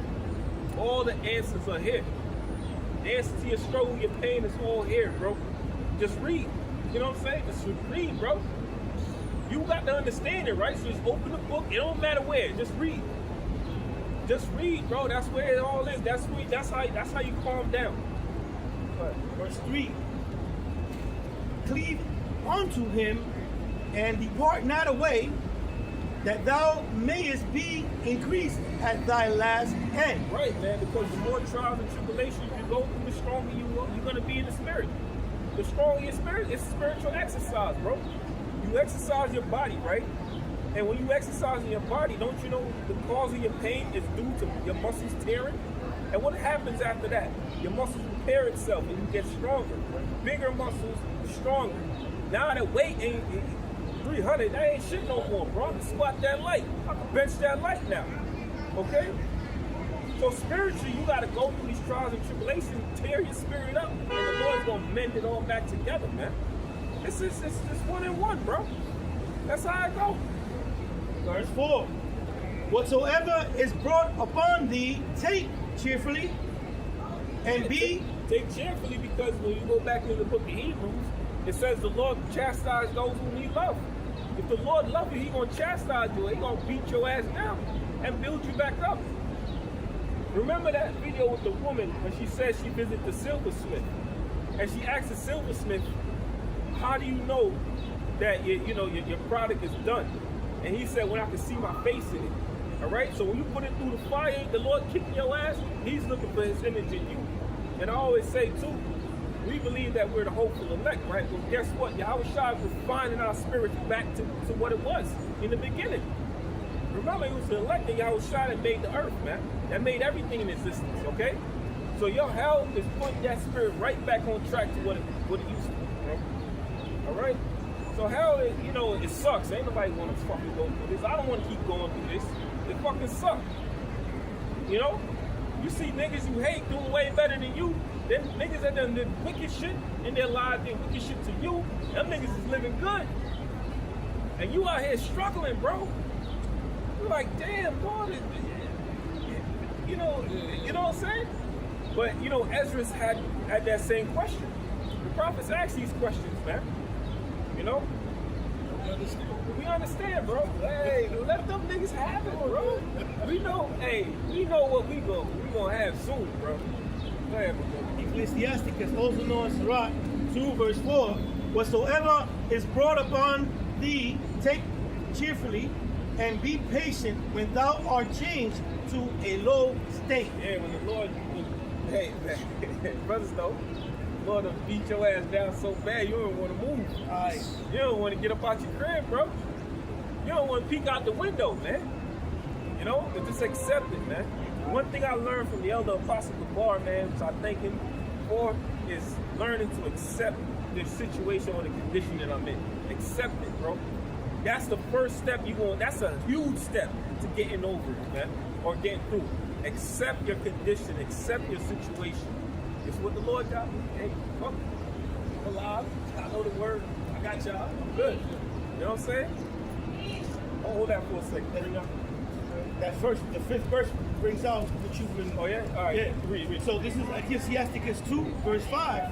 For gold is tried in the fire, and acceptable men in the furnace of adversity. There you go. Gold is the Heavenly Father is comparing us to gold, the most precious metal on earth. He's comparing us to that. And how do you purify it? How do you cleanse it? How do you get it to shine? You got to put it through that fire. Get all that dross out, all that nickel, everything, all that dirt that was in it is going to burn out. And what's going to come out of it? Pure, sparkling gold, man. You know what I'm saying? You're going to be blinging. You know, look at each brother is a piece of a Cuban link. link, polish it. You put that bad boy on, oh shit, look at me. You know? Shit, bro. One thing I like to say, man, dance in the fire, bro. Dance in the fire. Don't let your yeah. Don't let your hell bring you down, man. There's a song like that. Huh? There's a song like that. I wrote it. It's Ecclesiasticus chapter 4, verse 15. Whoso giveth ear unto her shall judge the nations. And that's talking about wisdom, not your wife. Right? But And he that attendeth unto her shall dwell securely. And if a man commit himself unto her, he shall inherit her, and his generation shall hold her in possession. right? For at the first she will walk with him by crooked ways, and bring fear and dread upon him. Right, she will walk with you by crooked ways. Now tell me, because when y'all first heard the truth, your life started crumbling. All this shit started happening to you, man. That's wisdom testing, man. Let's see if this guy is worthy. You know, I remember one Simeonite that his debut to come to camp, the night before, his mother shaved his beard off. His mother shaved his beard off, bro. And that was just Satan, man. And we never saw that dude again. The Friday night, we were supposed to come to camp. His mother shaved his beard off, bro. She ain't wanted to be a part of this thing. And that's why we tell you, brothers, man, keep this to yourself, man. Until you get on a level where you can start talking to people, throwing them hints in this, keep this to yourself. This is for you younger brothers coming in this faith, man. Keep this thing to yourself. Don't pillow talk with your woman. Don't pillow talk with no side chick or nothing. Keep this thing to yourself, man. Until you come on a level where you can confidently, speak about this thing, man. All right? Because at first you come in, your spirit might be a little shaky because you don't fully understand. Just take that advice, man. That saves you a lot of help. Go ahead, bro. But at the first she will walk with him by crooked ways, and bring fear and dread upon him, and torment him with her discipline, until she may trust his soul and try him by her laws. That's what it's all about, man. You going through that testing phase. We still in that testing phase, bro. Because we got a kingdom to come, bro. We got a galaxy, we got an existence that we're gonna rule, man. We're gonna be ruling existence, bro. The Lord say, there you go. You want a job? Good. It ain't bro. It don't work like that. You gonna have to go through that test, bro, that gauntlet. All right? Hey, man, you know, brothers big kung fu fans, anime fans back here, man. How many anime you see the master putting the fucking his favorite pupil in pure fucking hell? Pure goddamn hell. And oh, matter of fact, perfect example. The movie The Karate Kid with Jackie Chan and no. Jackie Chan and Jada Smith. No, my son likes that one, so I saw him using it. Jackie Chan can fuck with him, man. Say, pick your jacket up. Put your jacket on. Pick your jacket up. Put your jacket on. You know what I'm saying? And then they started fighting Jackie Chan. I'm like, jacket off. And he was going, you know what I'm saying? The law gonna put you through certain things. You're gonna be, man, I'm going through this shit. Man, why I keep going through this, man? You know? If someone come at you a question, you'll break this down for me. Yo, you go. Sometimes I surprise myself, man. For the things you know. You might be doing certain lessons, you bring out one precept, and you find yourself going through the whole fucking, the whole chapter, bro. But I didn't, you know, I understood this that good. But repetition, man. All right, but I got Matthew chapter 20, verse 20. Then came to him the mother of Zebedee's children with her sons, worshiping him, desiring a certain thing of him. And he said unto her, What wilt thou? She said unto him, Grant that these my two sons may sit, the one on thy right hand, and the other on the left in thy kingdom. But Yahushua answered and said, Ye know not what ye ask. Are ye able to drink of the cup that I shall drink of, and to be baptized with the baptism that I am baptized with? They said unto him, We are able. And he said unto them, Ye shall drink indeed of my cup, and be baptized with the baptism that I am baptized with. But to sit on my right hand and on my left is not mine to give, but it shall be given to them for whom it is prepared in my Father. it's the elect, bro. Remember, the elect was a gift to Yahushua. All right? So that's why the elect is so much more precious to him. So precious to him because what? It was a gift from his Father to him. All right? And what did he say when the woman asked him that? Listen, shorty, they're going to have to go through it.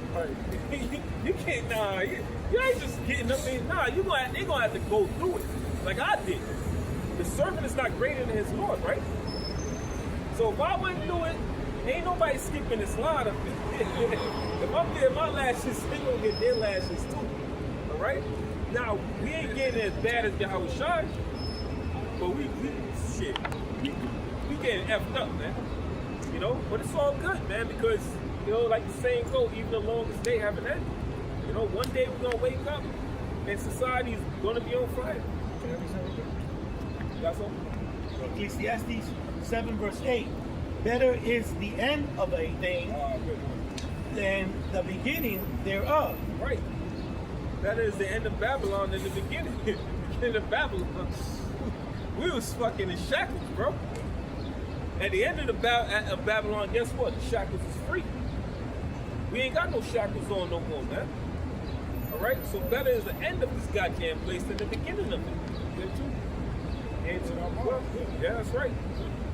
All right, we're free, man. We're free men. You know, they got the whole Matrix trilogy on YouTube for free now.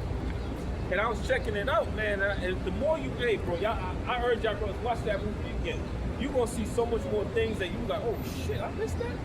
Bro, that's just us, man. You know? That's us, our minds being free from this world. That's what the movie's basically about. Be free from the chains of this world, man. It's a heavy ass movie too, man. I don't know. This is Ecclesiastes 7 verse 8. Better is the end. So like better is the end of a thing than the beginning thereof, and the patient in spirit is better than the proud in spirit. The patient waiting for the mercies of Yahushua. The proud go look for their own way, man. The patient man, and hey, we gonna complain because we're men. Yo, you gonna pray to Yahushua? Like, come on, man, like, come on. You know, you gonna mumble. We're men. The prophets did it in the past. You think you ain't gonna do it? You know, who Habakkuk prayed, you know, basically the same way as Esdras, man. Love these people more than us. Like, what are you doing? Like, come on. You know, but you know, the angels have to put them in their place. Like, yo, man, yo, you can't comprehend the minds of the Heavenly Father, man. You know? If I get that in Isaiah, my thoughts are not your thoughts. That's Isaiah 50. Isaiah 55. 55 and 8, I think. Yep. Isaiah 55 and 8. For my thoughts are not your thoughts. Free up a little bit. Right, I'll start at 6. It says, Isaiah 55 and 6. Seek ye the Lord while he may be found. Call ye upon him while he is near. Right, and now the Lord is he's showing himself. Why? Via the prophets, man. You got brothers here, brothers all over the world, out there on the streets prophesying, man. So the Lord is able to be found right now. See, now you're gonna have to worry when you don't see us out here, man. Because guess what? In every nation, even going back to the garden, the prophets were out there, man. When you heard of the voice of the Lord in the cool of the day in the garden, that was the prophets. You think the Most High was down here speaking? No, man, the prophets out here, bro. So when you don't see the prophets, now it's an effing problem, man. So seek ye the Lord while he may be found. Go ahead. Call ye upon him while he is near. Right, go ahead. Let the wicked forsake his ways, and the unrighteous man his thoughts. Right, repent. Go ahead. And let him return unto the Lord, and he will have mercy upon him, and to our power, for he will abundantly pardon. Right, you will abundantly pardon, man. Talk about a presidential pardon, you want a heavenly pardon. That's what you want. All right? You want a heavenly pardon from all your sins that you've committed this whole time, man. You know? The sins of your past life. Hey, I do that prayer for that Job prayed for his sons, man. When I pray for my son, I pray more for him for his past sins and the sins that he may commit. You know? Go ahead, bro. For my thoughts are not your thoughts, neither are your ways my ways, save the Lord. Right, so, you know, asking the Lord why I gotta go through this when Jerome is living up. Jerome's a wicked ass nigga. I'm a righteous man. Don't worry about it, man. Don't worry about it. That's why the matter of fact, the scripture say, though, the wicked do wickedness, get that rebuke. Ecclesiastes 8 and 11. You know, don't worry about it, man. How about you? I got you. You're gonna get your redemption, man. The time is gonna come when you're gonna be on top. All right? And I'm speaking to myself as well. Ecclesiastes chapter 8, verse 11. Because sentence against an evil work is not executed speedily, therefore the heart of the sons of men is fully set in them to do evil. Right, man.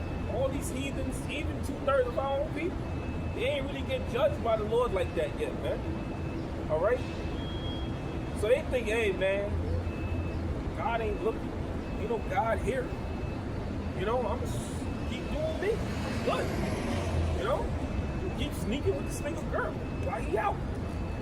You know? Like one dude I know, man. It's like every time I see this nigga, he telling me how he smashed some other chick, some other dude's girl. I'm like, yo, man. Alright, nigga. Like, I heard it the last 5 fucking times you told me, alright. You think that shit is cool? Like, I be telling them, like, y'all niggas think that shit is cool. That shit's not cool. I'll tell these niggas straight up, man. What the fuck you telling me that for, bro? That's one thing. Anybody in the world know I don't mess with shit like that, bro. So they know they come with me with some shit like that, I'ma curse them the fuck out. Go ahead, out. Though a sinner do evil 100 times, and his days be prolonged, yet surely I know that it shall be well with them that fear Yahweh, which fear before him. Right, man. So let these wicked ass niggas keep being wicked, man. I'ma take care of y'all, don't worry. I'ma take care of them too. Alright? But right now you gotta understand this is their world.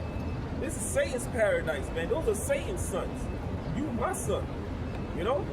Guess what, man? If my son and some other kid get in trouble together, I'm gonna whoop my son's ass. The other kid, that's on his parents. Y'all take care of him. I'm gonna whoop my son's ass. And that's how the Heavenly Father's looking at everything. They are my sons. These are not my sons, man. Let Satan take care of them for now. But ultimately, the Heavenly Father's going to judge their asses, man.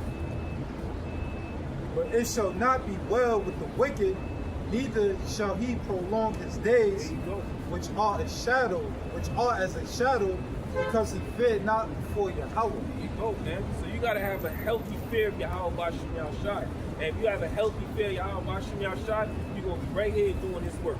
You're gonna be listening to the brothers, you're gonna be taking notes, you're gonna be studying, you're gonna be praying, you're gonna be fasting, you're gonna be doing everything that's right according to the scriptures, man, to the best of your ability. If you have that healthy fear of Yahweh Bashim Yahushai, man. That's what the scriptures say do, right? They're gonna be a backbiter, talking shit. Right. I'll be the back. Thinking the most I ain't looking. Oh, let me talk shit about this brother. Let me talk shit about this brother, you know, to the brother I'm cool with. Because I know the brother I'm cool with ain't gonna say nothing. But guess what? You just a fucking nigga. Yeah. Why you a fucking nigga? I'll tell you why you a fucking nigga. The reason why you a fucking nigga, you think the most I ain't looking. Yeah. You so much of a damn nigga, that scripture ain't even coming to mind when you're doing it. Well, who could be the harm? One time. One time is too much. You know what I'm saying? You got scripture? This truth ain't a hangout, man. Yeah, Yeah, maybe hanging out on the block with my homies, man. This brother I'm cool with right here. This is Proverbs 28, verse 5.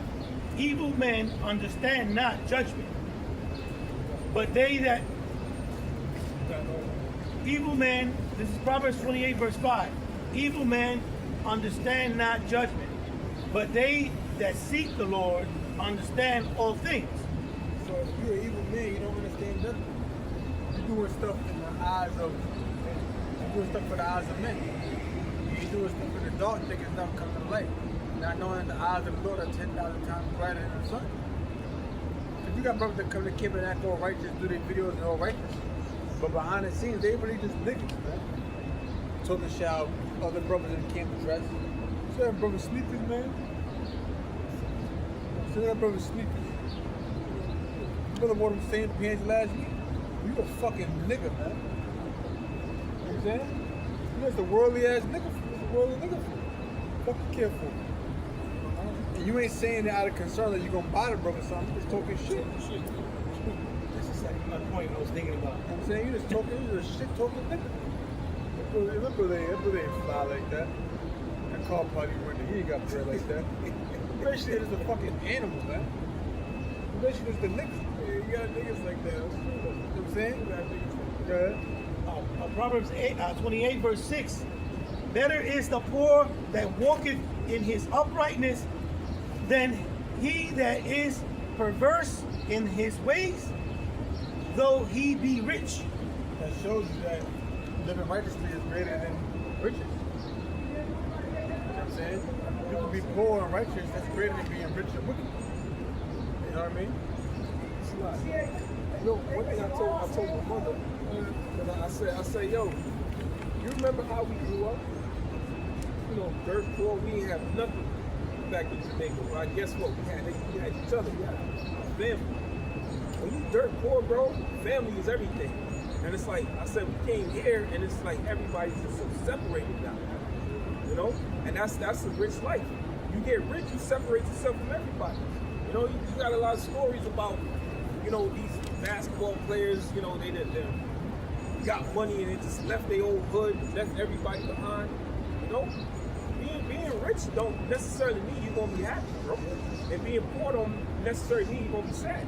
Because you're going to have certain things that the other don't have. Yeah, both sides divided about family, so you made this poor, so you be rich in it. There you go. We're rich in faith. It's true, they're going to be having family dinners like that. Yeah, bro. Don't go from a family dinner. I can't be up here at these shows, but I got a family dinner to go to. And showing up dressed up all nice and shit. Family dinner. Man. So-called white man pushes that on his TVs and movies and everything he does. I was thinking that.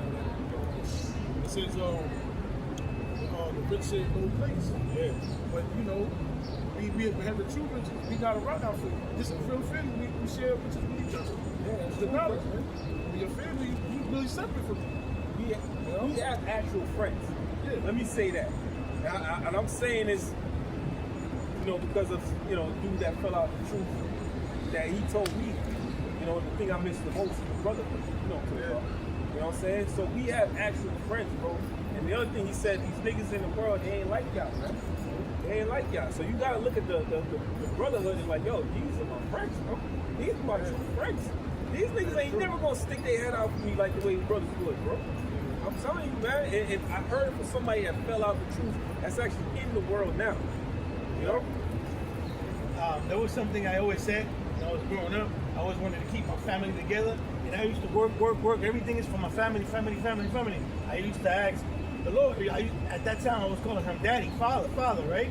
And so, like, I've always kept saying, listen, where's my family? Where's my people? I don't have to ask that no more. There you go. You know what I'm saying? Niggas in the world ain't shit. A nigga in the world be talking shit about you to another nigga in the world y'all both cool with, and the nigga won't even tell you what the nigga talking about. Right. Yeah, bro. Yo, there's this video I saw, right? Where basically the dude homeboys led him to his own death. They talking, they chilling, they walking and everything. Next thing you know, one of them start walking slow. And he just, I don't care, like, it's a boy. It's all right. Next thing you know, the dude's squad gun shot him in the head, bro.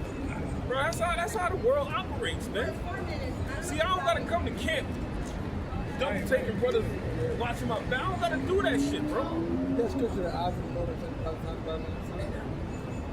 because you know what, bro? We got fear of the Lord. There you go. Niggas in the road don't got no fear of the Lord. Right? They don't mind going off. And when you, and them say, another thing too, when you cool with brothers in the camp, that's cool. Nothing wrong with being cool, but you ain't supposed to have no worldly type of friendship, man. Everything's supposed to be spiritual. So you're supposed to be, brother in the camp is cool. Ain't nothing wrong with that. Y'all hanging out, y'all conducting yourself like y'all in the world. Yeah. Type of shit. You know what I'm saying? We're supposed to be doing this shit like that. We're still supposed to be spiritual. But guess what? If that's what he want to do, but he ain't supposed to be doing that. You want to do that anyway, you can't stop him. But the most I do it. You know what I'm saying? You gotta conduct yourself outside the camp, but you're still here, bro. Exactly. Your reputation won't follow you, bro. Real quick. That's why leadership is important. That when a leader speaks, you stand and you stand corrected, because a lot of the stuff you bring in from the world, a man of the Lord that's already been in practices righteous acts, he's gonna see everything that you have that he already burnt out. Sirach 23:19. Such a man only feareth the eyes of men, and knoweth not that the eyes of the Lord are 10,000 times brighter than the sun, beholding all the ways of the Lord are the angels. Right? Yep. And they're 10,000 times brighter than the sun, so they can see places where the sun's light can't reach. So even in the darkest places, including your own mind, they know your spirit, they know your thoughts. Right? It says, beholding all the ways of men and considering the most secret parts. So they consider the most secret parts. So you gotta mind yourself, man. If you ain't around kids, now we all got dudes in the world that we cool with. You got people you cool with, these niggas smoking weed in the hallway. You don't be among them. Smoking weed in the hallway, you in the nigga crib and your homeboy in there, you got another dude, woman up in there. You know what I'm saying? Or, huh? You know what I'm saying? You in a car with a dude, he got a gun in the fucking glove compartment and shit. Now, if you with a nigga, you don't know he got a gun on him, you just don't know. Remember some niggas here at the corner store, yo, what's going on? Need money? I don't know. And y'all walking down the block and talking. You don't know, nigga, what you gonna do, pat him down? You gonna pat every nigga, get nigga down? You gotta get this shit out. You know what I'm saying? That's why I don't even stop You no don't do more. all that. But you gotta be mindful of, look, when you come to this thing, the shit you used to do in the world, you ain't supposed to be doing nothing. You gotta separate the people from the world from the truth. They in the world, but see, they in the world, they're not spiritual. Since they are spiritual, they don't understand the concept of fighting demons. Therefore, they're susceptible. They're more so susceptible to temptation. We could all be tempted, right? We're tempted every day. But a person in the world is highly tempted because they lack spiritual awareness. They're not spiritual. Exactly. To be spiritual, you don't have to hedge around them. The Lord's hedge protect them. To be spiritual is to see things that are hidden, to see and understand things that are hidden that's not plainly made visible. That's ultimately what it means to be spiritual. To see things that see and understand things that are hidden, that aren't visible to the eye. So you got to be able to see where a situation is going before it gets there. You got to know by a person's body language. You can know by a person's body language the biggest question that they don't like you, man. They got an issue with you. You know the type of dudes in the world you grew up with. You know the kind of guy that talk shit about behind somebody in your back. You know the kind of dude that you don't be talking to a nigga in the world and you be asking him about his woman. Right. Well, you be hitting that? Well, fronting. Yeah. What's that? What it's like? Stuttering, saying and shit because you're hoping not to offend them. That's some niggas you don't fucking do that shit. None of your damn business. And none of your business, man. Hanging out with niggas in the world, you showing no money, showing no jewelry. You in the world. You don't do this. You don't do this kind of shit. That stupid shit, these hip hop niggas. You don't do that kind of shit. You don't do that kind of shit.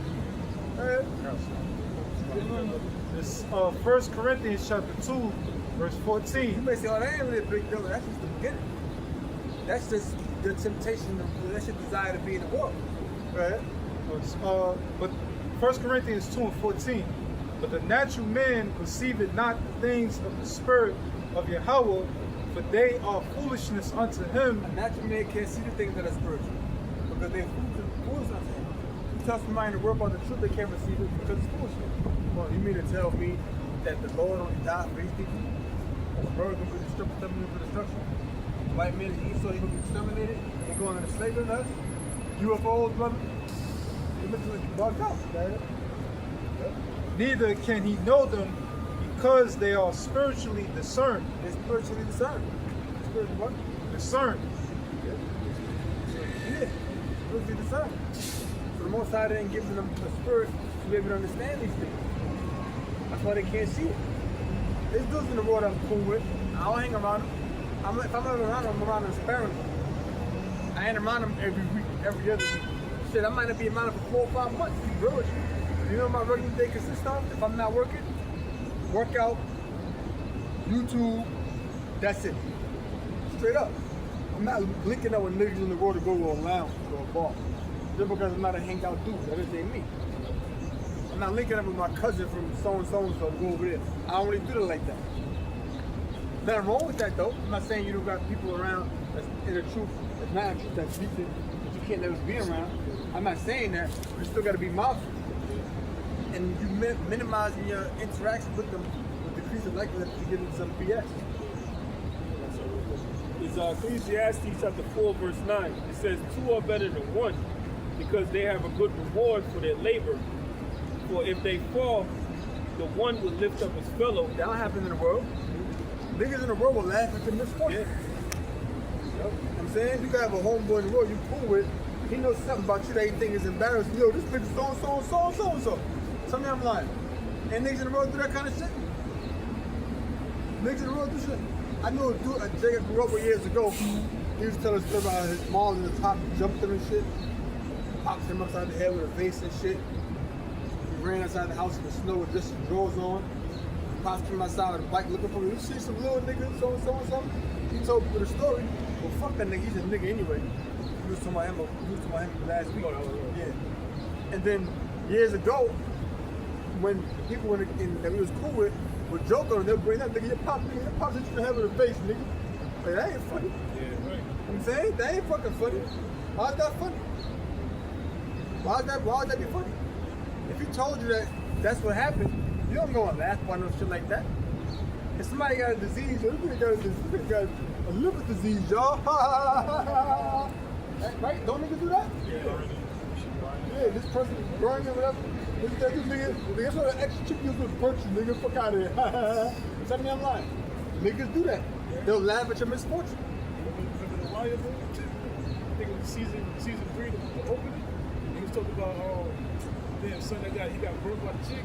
And he's like, yeah, that you walking like this now, man. Yeah, who got burned? Yeah. We don't fucking do that kind of shit. We don't do that shit in the truth. If you just look at the truth, guess what, man? A brother will check you, better check you. Like, yo, don't be doing that shit, bro. That shit ain't fucking funny. You don't laugh at no brother's misfortune, man. Shit ain't joking on that man, this, that, and third. And I'm not saying brothers don't play around. We gotta be brothers cool with each other. But you gotta know boundaries, man. Go ahead, bro. It says, verse 10, for if they fall, the one will lift up his fellow. But woe unto him that is alone when he falleth, for he has not another to help him up. So when you among the world, you alone. You ain't got nobody backing you up. I know one dude that fell off years ago. He's like, they're talking about somebody different than we talking about. He's like, yo, man, I really realized niggas ain't shit. I'm like, you just finding that out? I'm like, you just finding that out? Niggas ain't shit, I'm telling you. These people in the world ain't shit, man. You got guys in the camp. They may have a Bible, come on, teach you. I'm not talking about this specific camp in New York. I just mean GMS in general. They might have a Bible come out and teach, but they ain't really in the spirit. They really got desires for the world in their heart. Hey, listen, if you're around a brother and all y'all do is talking about worldly shit, then you ain't in the right spirit. Yeah. I can't be among a brother that's talking about worldly stuff. I can't. I wouldn't feel right. Spirit gotta kick in, bro. Now, I'm not saying everything with a brother you gotta do a show. What, brother? You hang out and do a show? What? No, I'm not saying that. That ain't gonna happen. Sometimes you might talk about sports, you might talk about sneakers, you might talk about, you know, whatever, or you saw some girl, whatever, or, you know, whatever stuff that y'all both are aware of, whatever, interest, whatever it may be. But for the most part, you're gonna be talking about stuff spiritual. Now I mean you necessarily breaking down scripture, it just come up. It'll just come up. You know what I'm saying? I'm not saying, oh, yeah, bro, I'm thinking I'm going off, man. I'm hanging out with this brother and we watching Avengers, man. We ain't even do a lesson yet. They ain't going off. We're just hanging out. Yeah. Titles in on this. Yeah, so when you alone, nobody can be able to help you. In the world, you alone, bro. You in the world is alone, they ain't gonna help you. You ain't got no true friends. You ain't got no true friends in the world. Remember, they not spiritual. Yeah, bro. 1 Corinthians chapter 2, verse 15. But he that is spiritual judgeth all things, yet he himself is judged of no man. So he that is spiritual judgeth all things. And we can't be unjudged by no man. Natural man can't judge us. But yet we can judge all things because we have the mind of Yahweh Shai to understand hidden things. To see things that are hidden that's not plain to the eye. Because the Most High has given us spiritual discernment. Yeah, it's not like coincidence. You say a guy come up and it's almost like a tap, like it's not wrong. Yeah. It's not just a coincidence, bro. That's the spirit of the Lord on you, man. Yeah. Like the elder bro says, sometimes you can see a guy from miles away falling out before he do, man. That's true. You know? Patterns. Yeah. I'm sorry, go ahead. You pick up on certain patterns, man. Right. That the guy might do. You know, I do this in my daily life with people that I interact with, man. You know, especially people at work, man. I keep a sharp eye on these niggas, man. You know, I got niggas that's talking shit about me.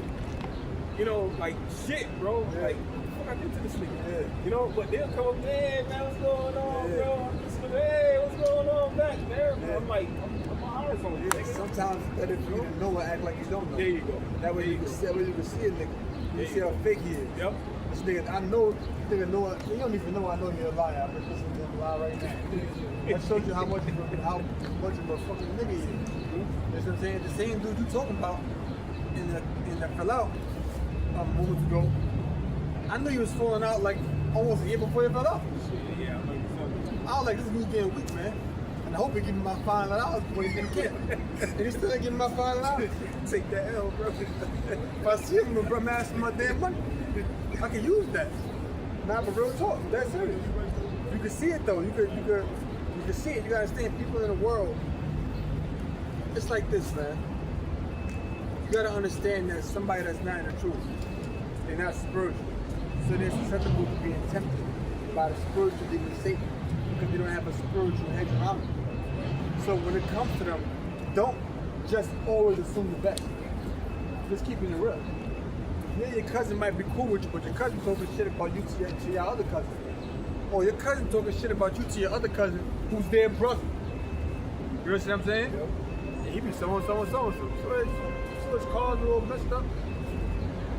Or so. Yeah, I don't even think he working.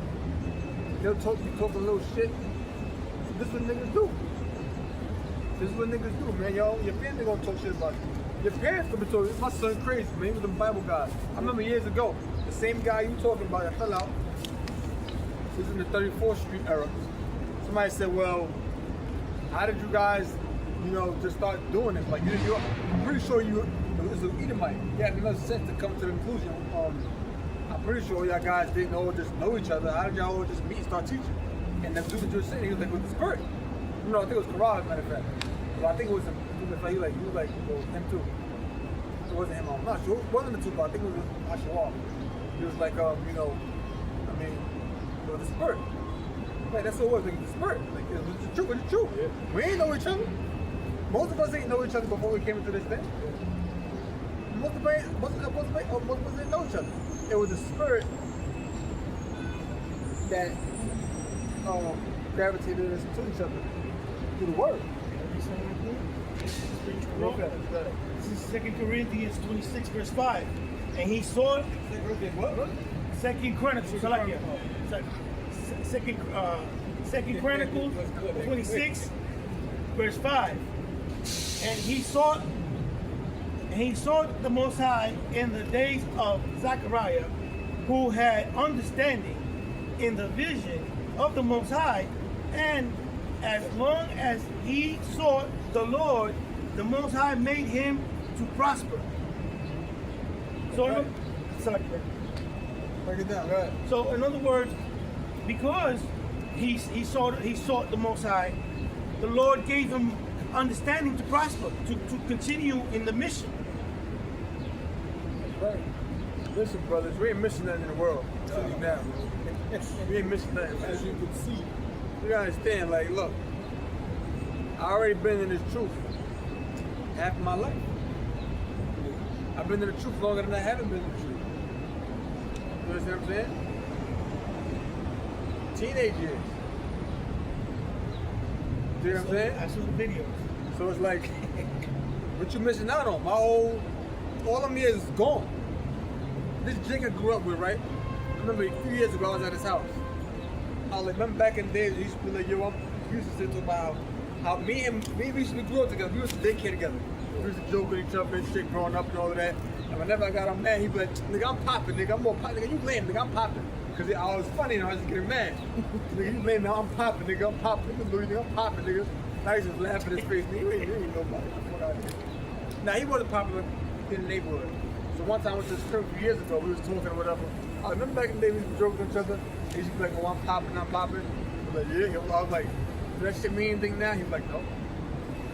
He was like, no. Most people back in high school already all washed up. Niggas look drugged out. The dudes that was fly in high school, they bums now. Because they got a body on clothes.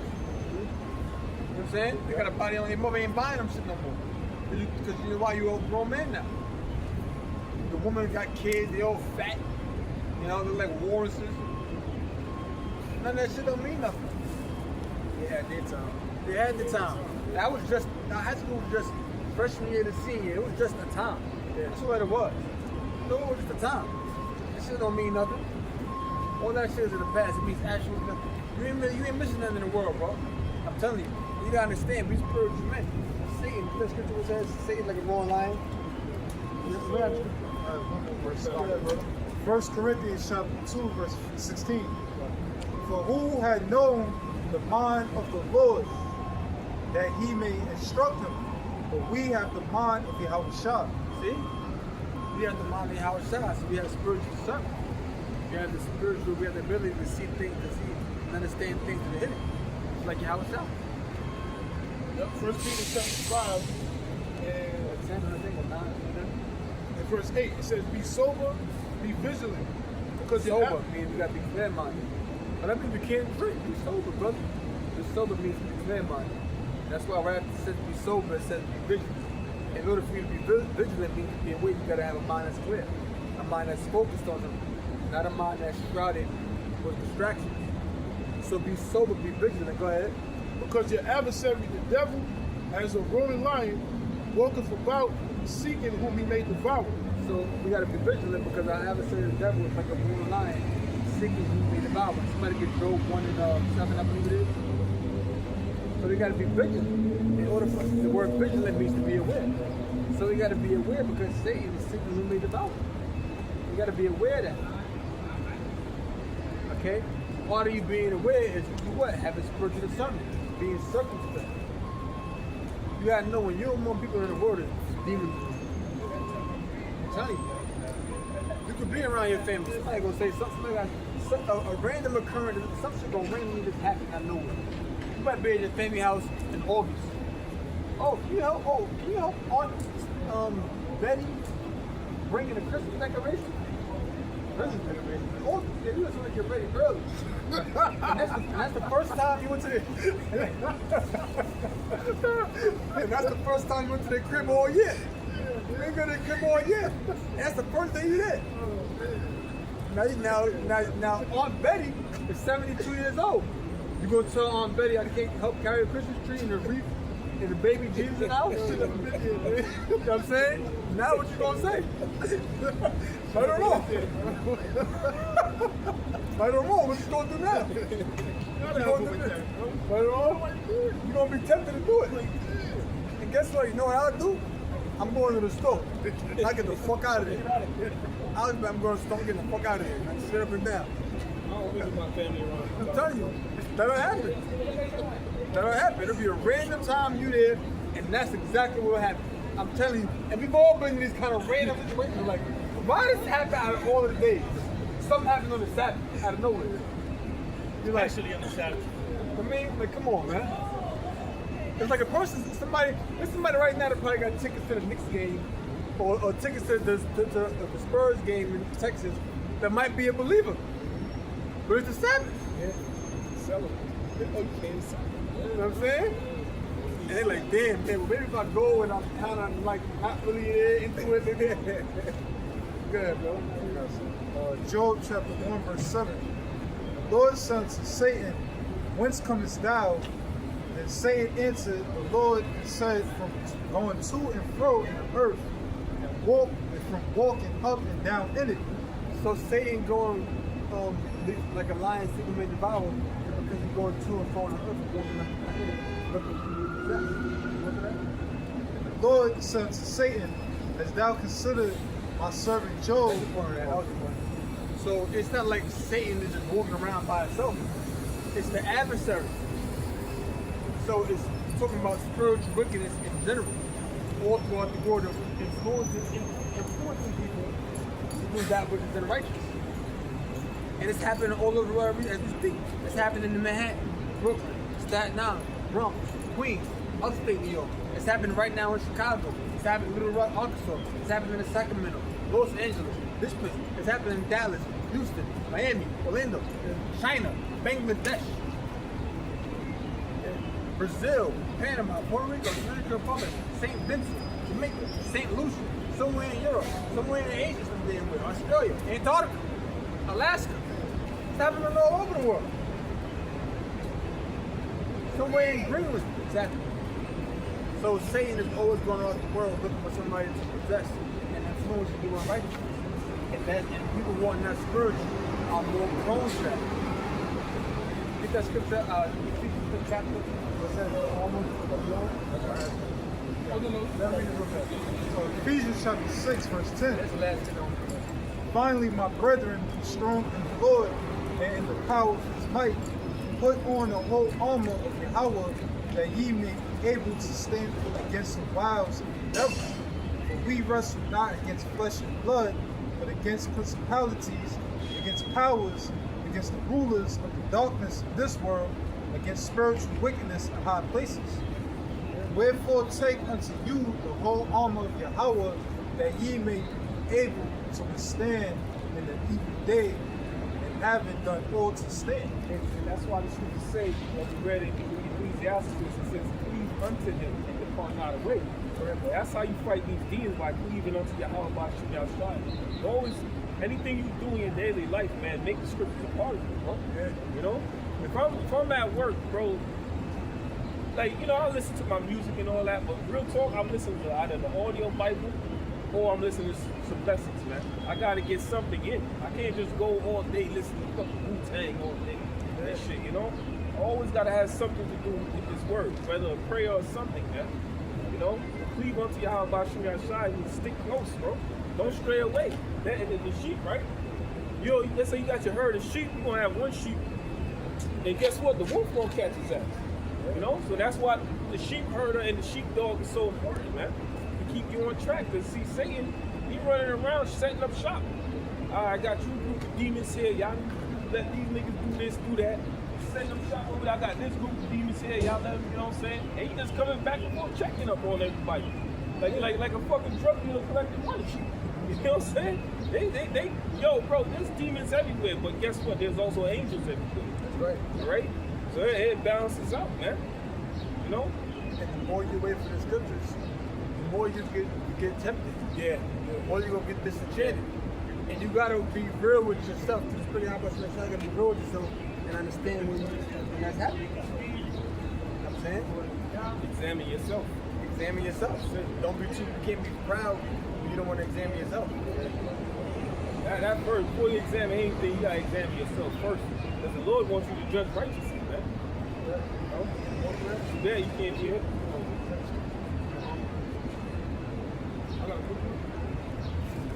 This is Ecclesiasticus 18 and 20. It says, before judgment, examine thyself. Oh, there you go. Spirit, bro.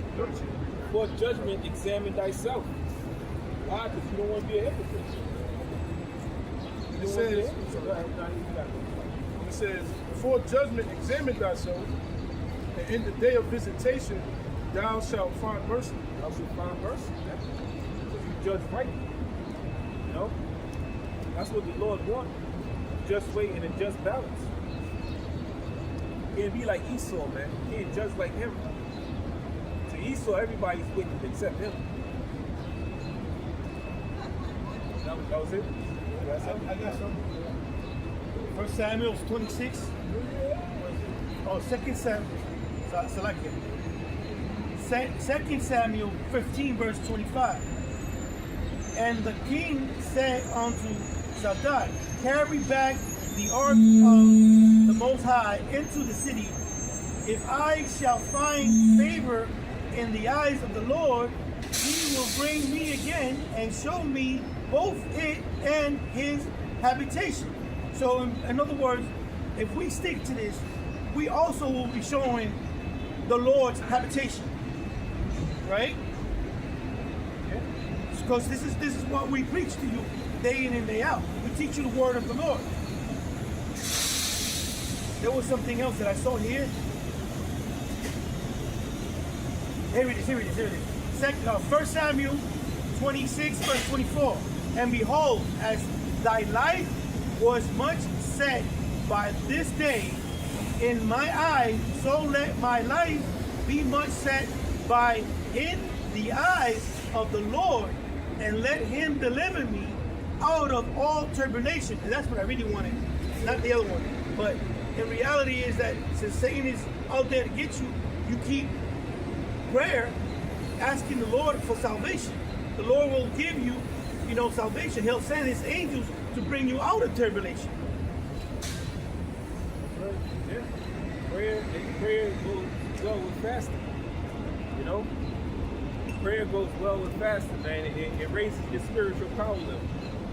Okay? And it raises your beacon, your light that you're shining towards your house, it raises that, man. You know? The watts go up. And the Lord, acknowledge you and your sacrifice, man. That's one thing about the Heavenly Father. He acknowledges your sacrifice. Nothing you sacrifice for the Lord is in vain. Right? Nothing, man. And like I'm speaking to myself as well. Because sometimes you have those Habakkuk prayers. You have those Ezra's prayers, man. You know? If you read the book of Habakkuk or Ezra, you know exactly what I'm talking about. All right? Sometimes I feel like the Lord is your enemy, but that's not so. All right? It's not so. It feels like it. You know? But like we read, man, my thoughts are not your thoughts. And then I believe it's in our second Ezra's probably the 4th or the 5th chapter, maybe the 20th verse, the Lord, through the angel Uriel, or Allah said, in the end, you don't know the love that I have promised for my people. So although we're going through this fucked up situation that we're going through, and we just want it to end, man. We just want this nightmare to end. The Lord Yahweh Shem Yahshua have a great end for us, man. And we just gotta stick with it, bro. That's it. Just stick with it. You know? Pain hurts, pain sucks, but pain is love, man.